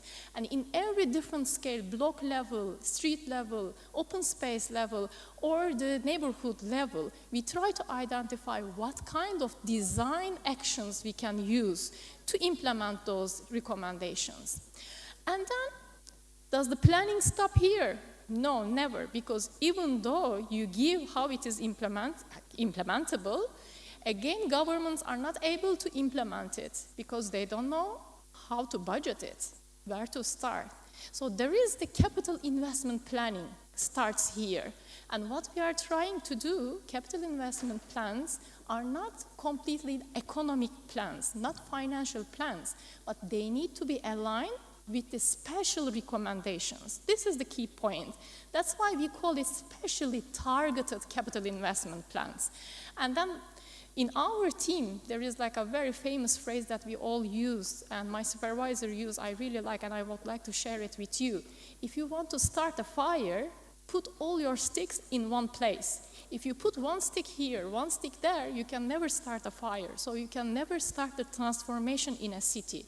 So if you are going to start implementing, start from one strategic zone. Implement the transportation, implement open public spaces, implement mixed-use areas, commercial, implement the housing, and start from that area-based transformation. It is much easier, and you can trigger the real redevelopment in the cities. So, in the capital investment plan, it is like very interesting because, yes, you have the strategic plan, you can list the actions, and then you need to prioritize. And as I said, like the area-based prioritization is really key for the implementation. So for the governments, everything becomes like very clear. I'm coming to the end. And then you need to link those prioritized projects to the budgets. For the transformation, we don't need always like the huge amount of money to implement. But with the municipalities or governments, like own resources, you can change a lot in a city because there is already a budget share for the maintenance cost. And only by using those maintenance costs, you can improve the infrastructure a lot, and then you can have the city ready for the future populations. And then by doing this, of course, we have to look at the multiscalar approach and the regional scale and the city scale and the neighborhood scale. They all have to be considered all together. And we believe that these plans should not be static. You do a master plan, you approve it, and then you implement it. No, it doesn't work like this. It has to be iterative. It has to be dynamic. And then, as we see in the pandemics, like our needs change. And then how do our master plans change? And then it has to be like participatory. Even the capital investment planning can be participatory because women needs different things, children need different things, and the youth need different things, and all different vulnerable groups, their needs are different. So how do we reflect all these different needs in the prioritization and in the master planning, dynamic master planning process? And then the ultimate goal is, of course, develop the capacity of the governments, but also all stakeholders, all the service providers. They all need to understand that their individual plans need to align with the special plans. So after we leave the cities, cities should develop their own plans and should be implemented by themselves. So just like I'm coming to the end, and after all these, like the questions, I would like to invite you also to question like these master plans that we see like in the corridor, this like Shusha master plan, all divided with different zones, and then very low residential areas, far from the city center. So I would like to ask, is this master plan dynamic enough? Is this master plan encourage us to be like a more connected, compact city? Or if I live in that like a low density neighborhood, would I use a bicycle or would I prefer using a private car to go to the hospital from there? And similar to other, like I have just like seen Ağdam and Fuzuli master plans here. So what about the infrastructure cost in those like low residential areas? Is it really feasible to create those neighborhoods there? Because infrastructure, yes, there is a cost for installment, but there is also a cost for maintenance. So how many hundreds of people will live in those like faraway neighborhoods? And will the cost be enough to provide the services for that less population, really? And what about the public transport? So I'm just asking these questions, and I would like to invite you to ask these questions for the master plans that we see. Thank you. Thank you very much, Pınar Hanım. Thank you. There are really important questions and an outline for further discussion. We are thankful that UN Habitat will continue partnership with the government of Azerbaijan so that this conversation can keep on going. So our next presenter is Mr. Natik Hasanov from the Small and Medium Business Development Agency of the Republic of Azerbaijan. The floor is yours. Axşamınız xeyir olsun. Mən də hər kəsi salamlayıram. Tədbirin təşkilatçılarına minnətdarlığımızı bildiririk bu dəvət üçün. Of this event, I will be very brief taking into consideration our situation for today. I will be touching the main issues for today. First of all, we know that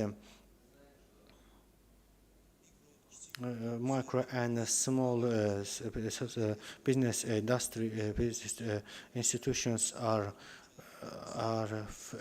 the main base, GDPs in the worldwide, and today when we talk about sustainable development goals, about CMEs, when we talk about the new models, I would like to exchange our opinion on it. As you know, in today's world, as you know, we have some kind of geopolitical, economical conflicts, armed conflicts, climate change problems, challenges, COVID-19 pandemic challenges, these kind of shocks that were very challenging for the sustainable development goals, and in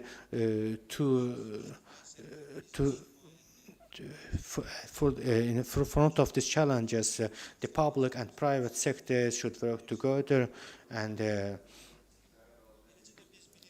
as we know, the SDGs, if we talk separately to the SDGs, all the 17 SDGs take into consideration SMEs, the participation of SMEs, and for the realization, the role of the SMEs for the realization of the sustainable development goals. And as you know, all these vulnerable subjects can be very challenging situations. In front of these challenges, ask the creation of new models, ask to be supported by the new models, and that's the reason why is in the international level to learn the international practices, or if we regard the Azerbaijan practices in Azerbaijan, I would like to give you some information. As you know, as it is in the world, in this situation today, we need to assist SME subjects. We need funds. We need the accessibility of financial funds. Everywhere it is the same situation. And as a city, with the SMEs, the accessibility for SMEs are implemented by the institutional ways, by the creation by the creation of the funds. We have different financial mechanisms, and but we need to increase all this the number of these mechanisms. We are working on creation of the new fund, and as a and it will be OGC, and we will be attracting local and foreign investors to create more accessibility, fund accessibility, budget accessibility for SMEs. When we talk about the businesses, we need to have approach macro and micro approach. We need to talk about the effective organization in Azerbaijan. When we talk about the global level, the very successful models are being done on the classification, and today in Azerbaijan we have the package of reforms. We are creating the clusters, the code clusters, and in the taxes code also we are working on this also. And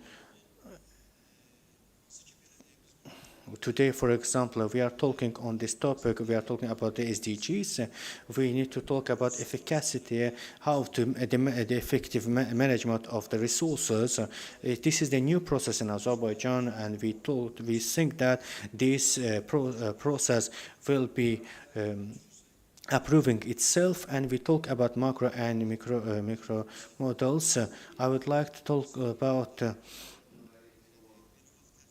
about the international practices that we use in Azerbaijan also. In 2020, we have the strategy of social economic development that is based on these measures in 2026, and in Azerbaijan, in different regions of Azerbaijan, mostly in Karabakh economic district region, and in other liberated places, we will be financing the infrastructure on this model for the reconstruction, for the rebuilding. And today we want to participate responsibility among public and private sectors in this regard. And another direction is the one. And the macro definition we talked about, and we will be talking about the micro definitions, about the SMEs, how the SMEs they manage themselves, the new management system for the SMEs, the new business management system, how to use more successful ways. Of course, it's also in our agenda, in the list of other agenda, it's in the list of our tasks. And digitalization and green economy also. We talk about the green economy, digitalization, and that's why we need to talk about the project where we have the participation of the international organizations also. For example, OECD, the business subject of OECD are working in the digitalization of businesses in Azerbaijan, and and as a result of this report, we have reorganized diagnostic of the SMEs, and we have done some recommendations to the policy recommendations to our government also. And with this, during the next step, we will be continuing our support in these directions in Azerbaijan, as everywhere in the world. In Azerbaijan, we have 3 directions. We want to promote new business models, to create, to inform the SMEs, to create infrastructure, we will be working on capacity building. I know that there is a delay. I came to the end of my delay, but I am obliged to say, because these tools are already used in Azerbaijan, for example, the startup certificates, the grant mechanisms that are supporting. We are doing internal studies. Maybe you can see other solutions also that we are promoting. But at the end, we can say that in all the economies, the SMEs are shaping the very economy in every world, and if we have the challenges even Azerbaijan and the government of Azerbaijan will have in his agenda the support, the assistance of the SMEs when they have challenges, and that's why we are creating new business models. And our agency also uses benefits from this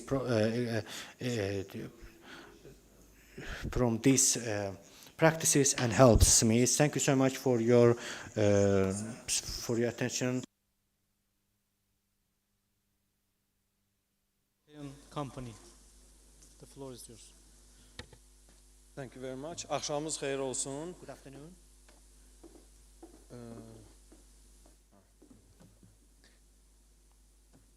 Mən əslində çox I have different other slides, but I will skipping them.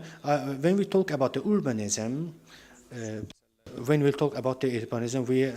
we had very issues that were talked about, and on Azerbaijan we are working on utilization of food oils, when there are our trashes also, if you can say, and our city, our country becomes it starts embellishing, but we have more and more trashes. But the trashes, we have two kinds of wastes, for domestic wastes and the wastes that are going to the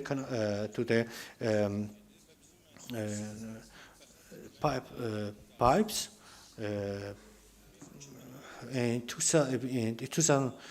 At the end of 2016-2017, we were established, and we are established in Bayrakhanı. We are accumulating tons of oils for domestic places, from industrial places. After what we are recycling it, where it becomes a technical oil, and 95% is exported in different European countries as it is used as a technical glycerin and biodiesel. And in Azerbaijan, we are the only establishment working on this issue, and also we are delivered with the ISO certificate, international ISO certificate, which helps us to be exported to the European markets. But we saw already the support, with great support from your agency, Mr. From the Ministry of Economy. I have the list of those who have supported us, but the new contributions, I would say that we were able to benefit from every contributions of this year agenda of different institutions, and we hope that in the Karabakh zone area also we will be able to continue our activities. I would like to talk a little bit about the challenges. Here are not only us, but also those who are working on the wastes, or those who are working on the treatment or reutilizing of because the number of these establishments are not too much. But for example, we have the regulatory process are not the same as in Europe. It does exist, but it's not as developed as in Europe. The second is bureaucracy. The question touches about the export issues. For example, the reutilization of waste is not well developed in Azerbaijan, because today we are mostly that's why we have this kind of challenges. And also we have the problem, low level awareness.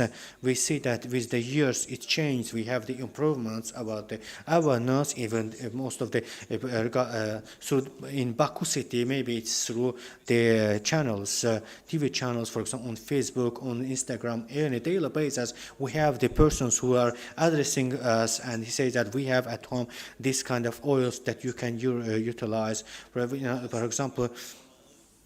And also, it's not only in Azerbaijan. We have that there are a lot of companies with tendency to export to Europe is a very interesting market for us. We have the difficulties because they don't know too much our country.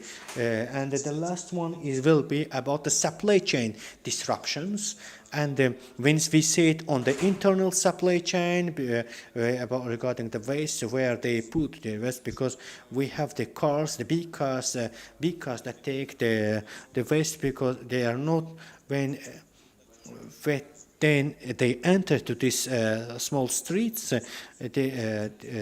see the challenges. We cannot see, we don't have too many expert lines, for example, during the in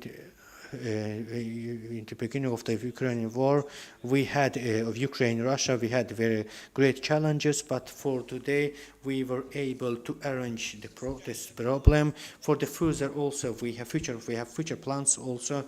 We want to treat, for example, animal waste, for example, used waters, and to recycle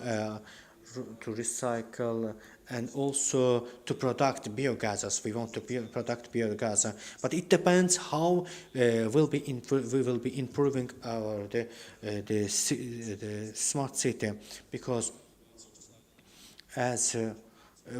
because we are looking to know who will be funding it, who will be investing on it. We would like that the government creates the ambitions, the conditions, but the private sectors works on the budget. Thank you. A very interesting and precise presentation.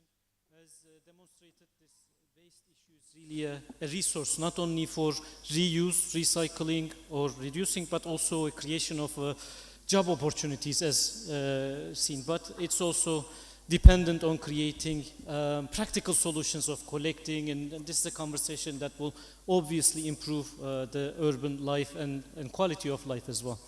Thank you all for our presenters, and thank you all for your continued attention.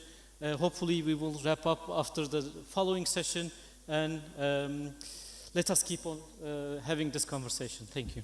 Thank you very much, Mr. Basaran. Thank you. Thank you for enthusiastically moderating the whole session. Dear participants, I don't want to take up too much of your time. Let me announce the panel discussions on the topic of localization of SDGs and sustainable resettlement, moderated by Mr. Sultan Hacıyev, representative of the presidential apparatus of the Republic of Azerbaijan. Please, the stage is yours.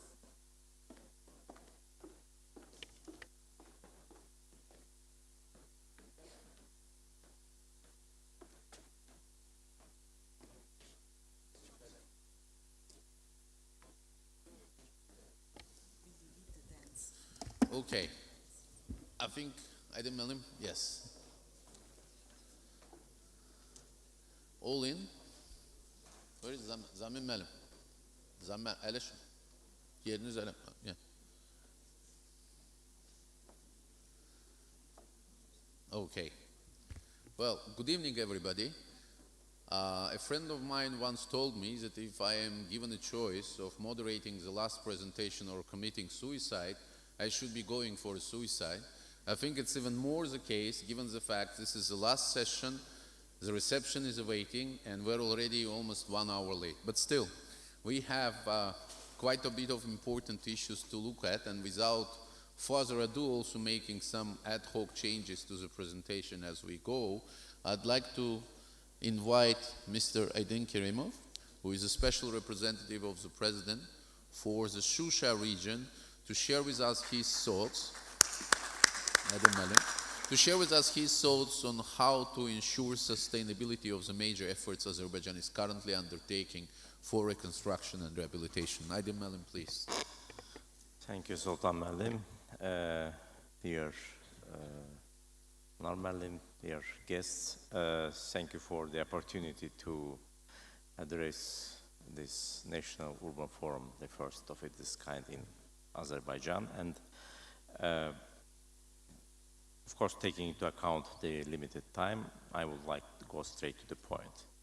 Yes, we spoke today and yesterday about the huge work going on in the liberated territories, being it infrastructure rebuilding, establishing a networks, as providing support and preparation for the returning of IDPs and refugees to their homelands, the mining issues, and all these actions that we all are very heavily busy in the last almost 2 years since the end of this 44-day war. We are aiming to one target, to make sure that the people who come back to their homelands not only come and live in a comfort cities, sustainable cities, inclusive cities, but they feel themselves properly, comfortable, inclusive, that they never left these places, that they were always, you know, very deeply in root belonging to these places. Yes, of course, every one of them will know that it's, they never forget the 30 years of being refugees. But that was one generation that is now substituted by a much younger generation who is living in the new environment, who used to live in the other cities, grew up, and now they have the chance to go back to the new lands, to the returned lands, and build their life over there. So what we are doing, what is the main challenge? There are actually two challenges, and one challenge is much easier challenge, is to build these cities, villages, and the infrastructure. This is what we are doing now, and this is more or less easy doable. I say it very relatively. It requires time and patience, and it's big efforts. However, the big challenge ahead is the employment opportunities for people who will come back and live there. That's why today, for example, in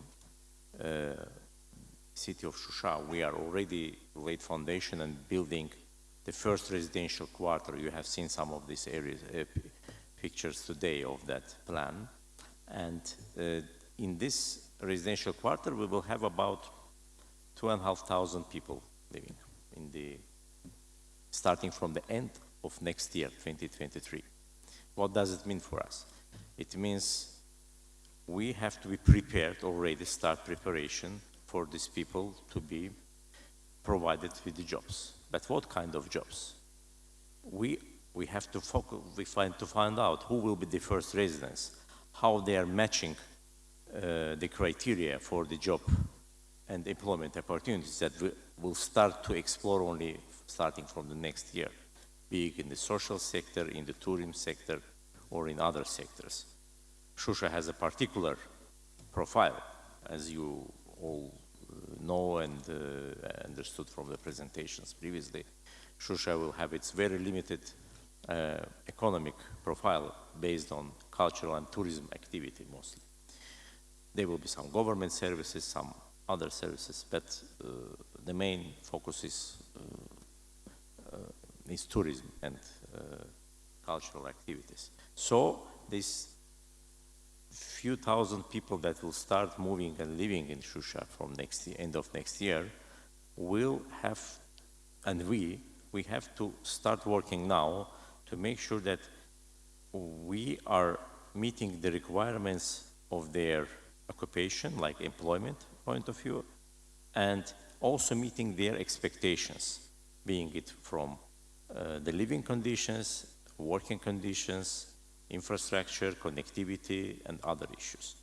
So the master plans are very helpful in that, but I think the priority will be given and must be given to the implementation of master plan from that point of angle, like make this transfer, the relocation of the former refugees to their homes with the very specific attention to their employment and requirements.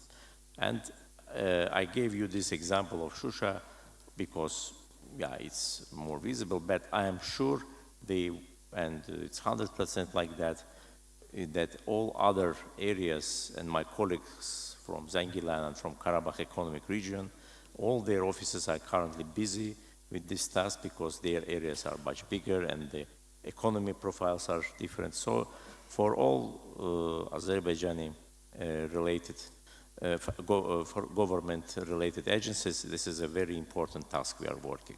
We are working closely with SCUPA, we were working closely with Refugees Commission, we are working closely with the Ministry of Labor, who have already provided us with a very interesting database. But that was my main issue that I would like to address to your attention, and thanks to our colleagues from UN Habitat who have provided that big background about how this how the cities needs to be inclusive, needs to be developed, and for us to match these conditions by providing a very resilient and sustainable living standards in the cities. So I wish everybody good luck in this important job. Thank you very much.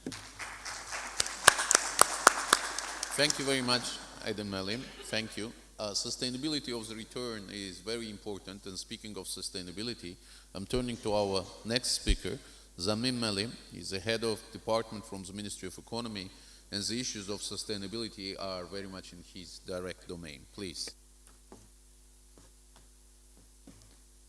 Çox sağ olun Sultan müəllim, təşəkkür edirəm. Mən də hamını salamlayıram. Əslində 2 gün davam edir tədbir, artıq mənə elə gəlir ki, bütün məsələ demək olar ki, toxunulub və mən bir şart xəbər verim. Mən elə bildim, mən sonuncu spikerəm. All this issues. This is the last panel. I am the last, maybe I'm the last, one of the last speakers. I would like to talk about the sustainable development and also to talk about the works that we are doing as a ministry in the liberated zones. As you know already, in our country, working with UNO for the SDGs, and 2015 we participated in summit in 2015, and Azerbaijan for the integration and connection system for the 2030 agenda, 17 SDGs. From out of the 17 agendas are all the 17 SDGs are priorities for Azerbaijan. We are working on how to implement them in our country, and to implement all the priorities. And for the 2030 agenda, Azerbaijan plays its own role, and we have different documents, different papers. For 2022-2026 strategic priorities for the sustainable development, we have adopted these projects, these priorities to the sustainable development goals. Also, we have 5 priorities in which we have a human factor on the top of it, and this strategy. The strategy of 2022-26 contains 5 priorities, and on which we are working on how to improve the life quality of people. The economic development is the priority also. As a Minister of Economy, we have done different programs. First of all, we are demining this liberated, and we are inventorying, demining these territories. We are inventorying all the objects over this, and different government states can use our information system to get information about what are the works that we have already done. The other direction is about because we have these are the regions rich with natural resources. We are working on how to use these resources, because the sustainable development goals and the integration for the reintegration for the development of the economy, we have already done the works with on different resources, natural resources. We are working on rebuilding and reconstruction. we have already organized the investment competitions, and we want to create the employability in Ağdam, in Jabril. We have created economic industry zone where all the private sector can which can be useful for private sector also, and to increase, to speed up the economic development also, Mr. President had a decree for the liberated zones, and where we will have the particular proposals for this private sectors, for the sectors that are working on green, for example. And to we want to create the possibility, financial possibilities for private sector, how to allocate them credits, subsidies, and also we are creating the residential places. We are creating the places for the private sectors. Also, the payment of the for the private sectors also will be reduced. We have state programs for the liberated zones, liberated areas. That this program is already provided to the government, and our task in this program to create the very life quality for people, and to create the integration for the people. And I hope that this conference will be useful and productive for all of us. Thank you so much. End of the list of the speakers, but I'm now turning to my colleague Katya, asking her to whisk us through the last 2 days. I think this is quite a challenge, but Katya, we have full trust in you. Please, the floor is yours. Thank you very much. And there is no challenge great enough if one walks through it in partnership. And I have to say thank you very much really for Azerbaijan for inviting us as UN Habitat to walk this journey with you, which you have started and called us in to basically ensure that you are on the right path. And I have to say you are on the right path. The last 2 days really have shown us that there are questions asked that answers can be found, but there are also challenges highlighted. And I think those ones, we can, together with all the partners that are here in the room or also outside, try to address. And of course, it is always very challenging to bring all these discussions together. And I think a lot of input was given during the last 2 days. And that input, in fact, shows also the keen interest for you to have this exposure in how to actually take planning forward. You have, let me use the term, you have rolled out the red carpet by connecting the liberated areas to the, let's say, to the main development areas in the country. But now how to fill the grain is the challenge, and you have highlighted that also. I mean, how to really bring the people there. I think the real work is starting now, really looking at the process orientation of people settling there, exploring what type of business opportunities are there. I think the last 2 speakers in the former panel are really also, reflecting on that very closely. And I think I had noted a few points that, of course, for me as UN Habitat, I have the DNA of the new urban agenda ingrained in me. And a stepping stone for this is, in fact, to have a really open and honest discussion, as we have in the last 2 days, here to outline what are the key areas. And I think the discussions on the corridors here are also very important to show really exchange ideas, information, but also I have mentioned that yesterday many times and today, it's a major team building exercise, not only for the Azerbaijani partners at national level with the local level, but also for us as we have been asked to support you in this. And such a discussion of a National Urban Forum really helps us to to move into the overarching strategy discussion. We discussed this yesterday. The urban recovery efforts should also benefit the wider country for a balanced development in the country. Otherwise, you have many people moving around, and certain areas will be basically also emptied. If that is an ideal scenario, if Shusha is the place to move to, the 23,000 people might not be enough. So I think having this discussion on a balanced development and also looking at the economic development alongside is important. And I would say we have discussed a lot about urban planning and design, about solutions, but I think let's look also at the right legislation and financial mechanisms to make it happen. And I have to say, coming from Germany myself, we are an over-regulated country and many things are difficult to be done. But I think here, with the strong ambition of doing things fast and well, there is also possibilities to explore inner learning and listening to the special representatives. What are the bottlenecks actually for making this happen?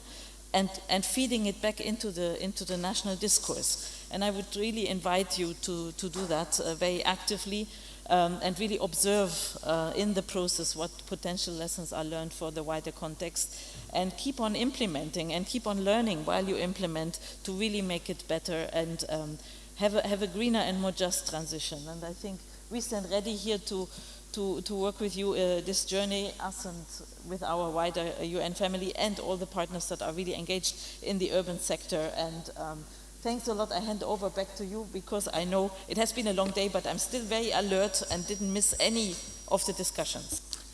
Thanks very much, Katya. Thank you. I think you did beautifully fine. So at this stage, I think there are only one or perhaps 1.5 things that I need to do. One, I would like to thank you all for the inputs provided to the declaration, or as Madam Maimouna calls it, the declared actions of the National Urban Forum. And I'm glad that this declaration is now endorsed. For those proposals that could not be incorporated, we're sure that we will be working on them as they will be setting the way for the next discussions and next meetings. Thank you, and the declared action of the forum is now formally endorsed. I said maybe 1.5. I think it will be wrong for me to summarize, being the last person standing between you and the dinner, so I offer this honor to our dear host, to the chairman of the State Committee for Architecture and Urban Planning. And I know.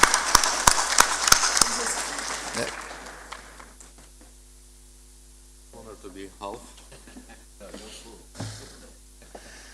I actually will not take a lot of your time because everything was said already and very difficult to add something. I just want to thank to everybody for all your efforts, for your time.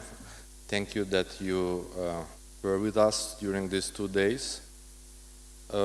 It was quite challenging for us to set this forum. It is, yes, Azerbaijan did a lot during last 2 years, especially in the area of urban planning, and it is quite responsible work to plan cities, regions where millions of people will live with different characters, with different history and etc. But we're taking that responsibility and we're trying to follow international best practice as well. We carefully listen to experts, to professionals, and I believe at the end we're doing things not very bad. And it's good that this forum with all its topics attracts so much interest from each of you, from so many different countries. I was listening carefully to every presentation and it's really very useful. You helped us to look at some topics which are on our daily agenda even deeper from different perspective. And I think most important part that it was not just reports, just presentation, there was a dialogue, even if there was no so many questions and answers at the end, but somehow each and every next presentation were covering issues raised in previous one, starting from sustainability till inclusivity and many other topics which are decisions on these topics which we are this or other way making, affecting millions of lives. So dialogue was here, and that's our vision for next National Urban Forums. We will do it annually, every year. I guess it will happen every October, so I would appreciate if you will make a note in your calendars already now for next year. We're inviting all of you to visit Azerbaijan again, and we will try to use amazing experience which we have during these 2 days of working together in order to make next forum even more interesting and cover more important topics. So thank you very much again. Thank you very much. Thank you, Anar Malim. I'm turning to Rena Hanum, just in case you have any logistic announcements. No. Okay, I think we'll just give ourselves a round of applause, the last one, and we will be wrapping up. Thank you.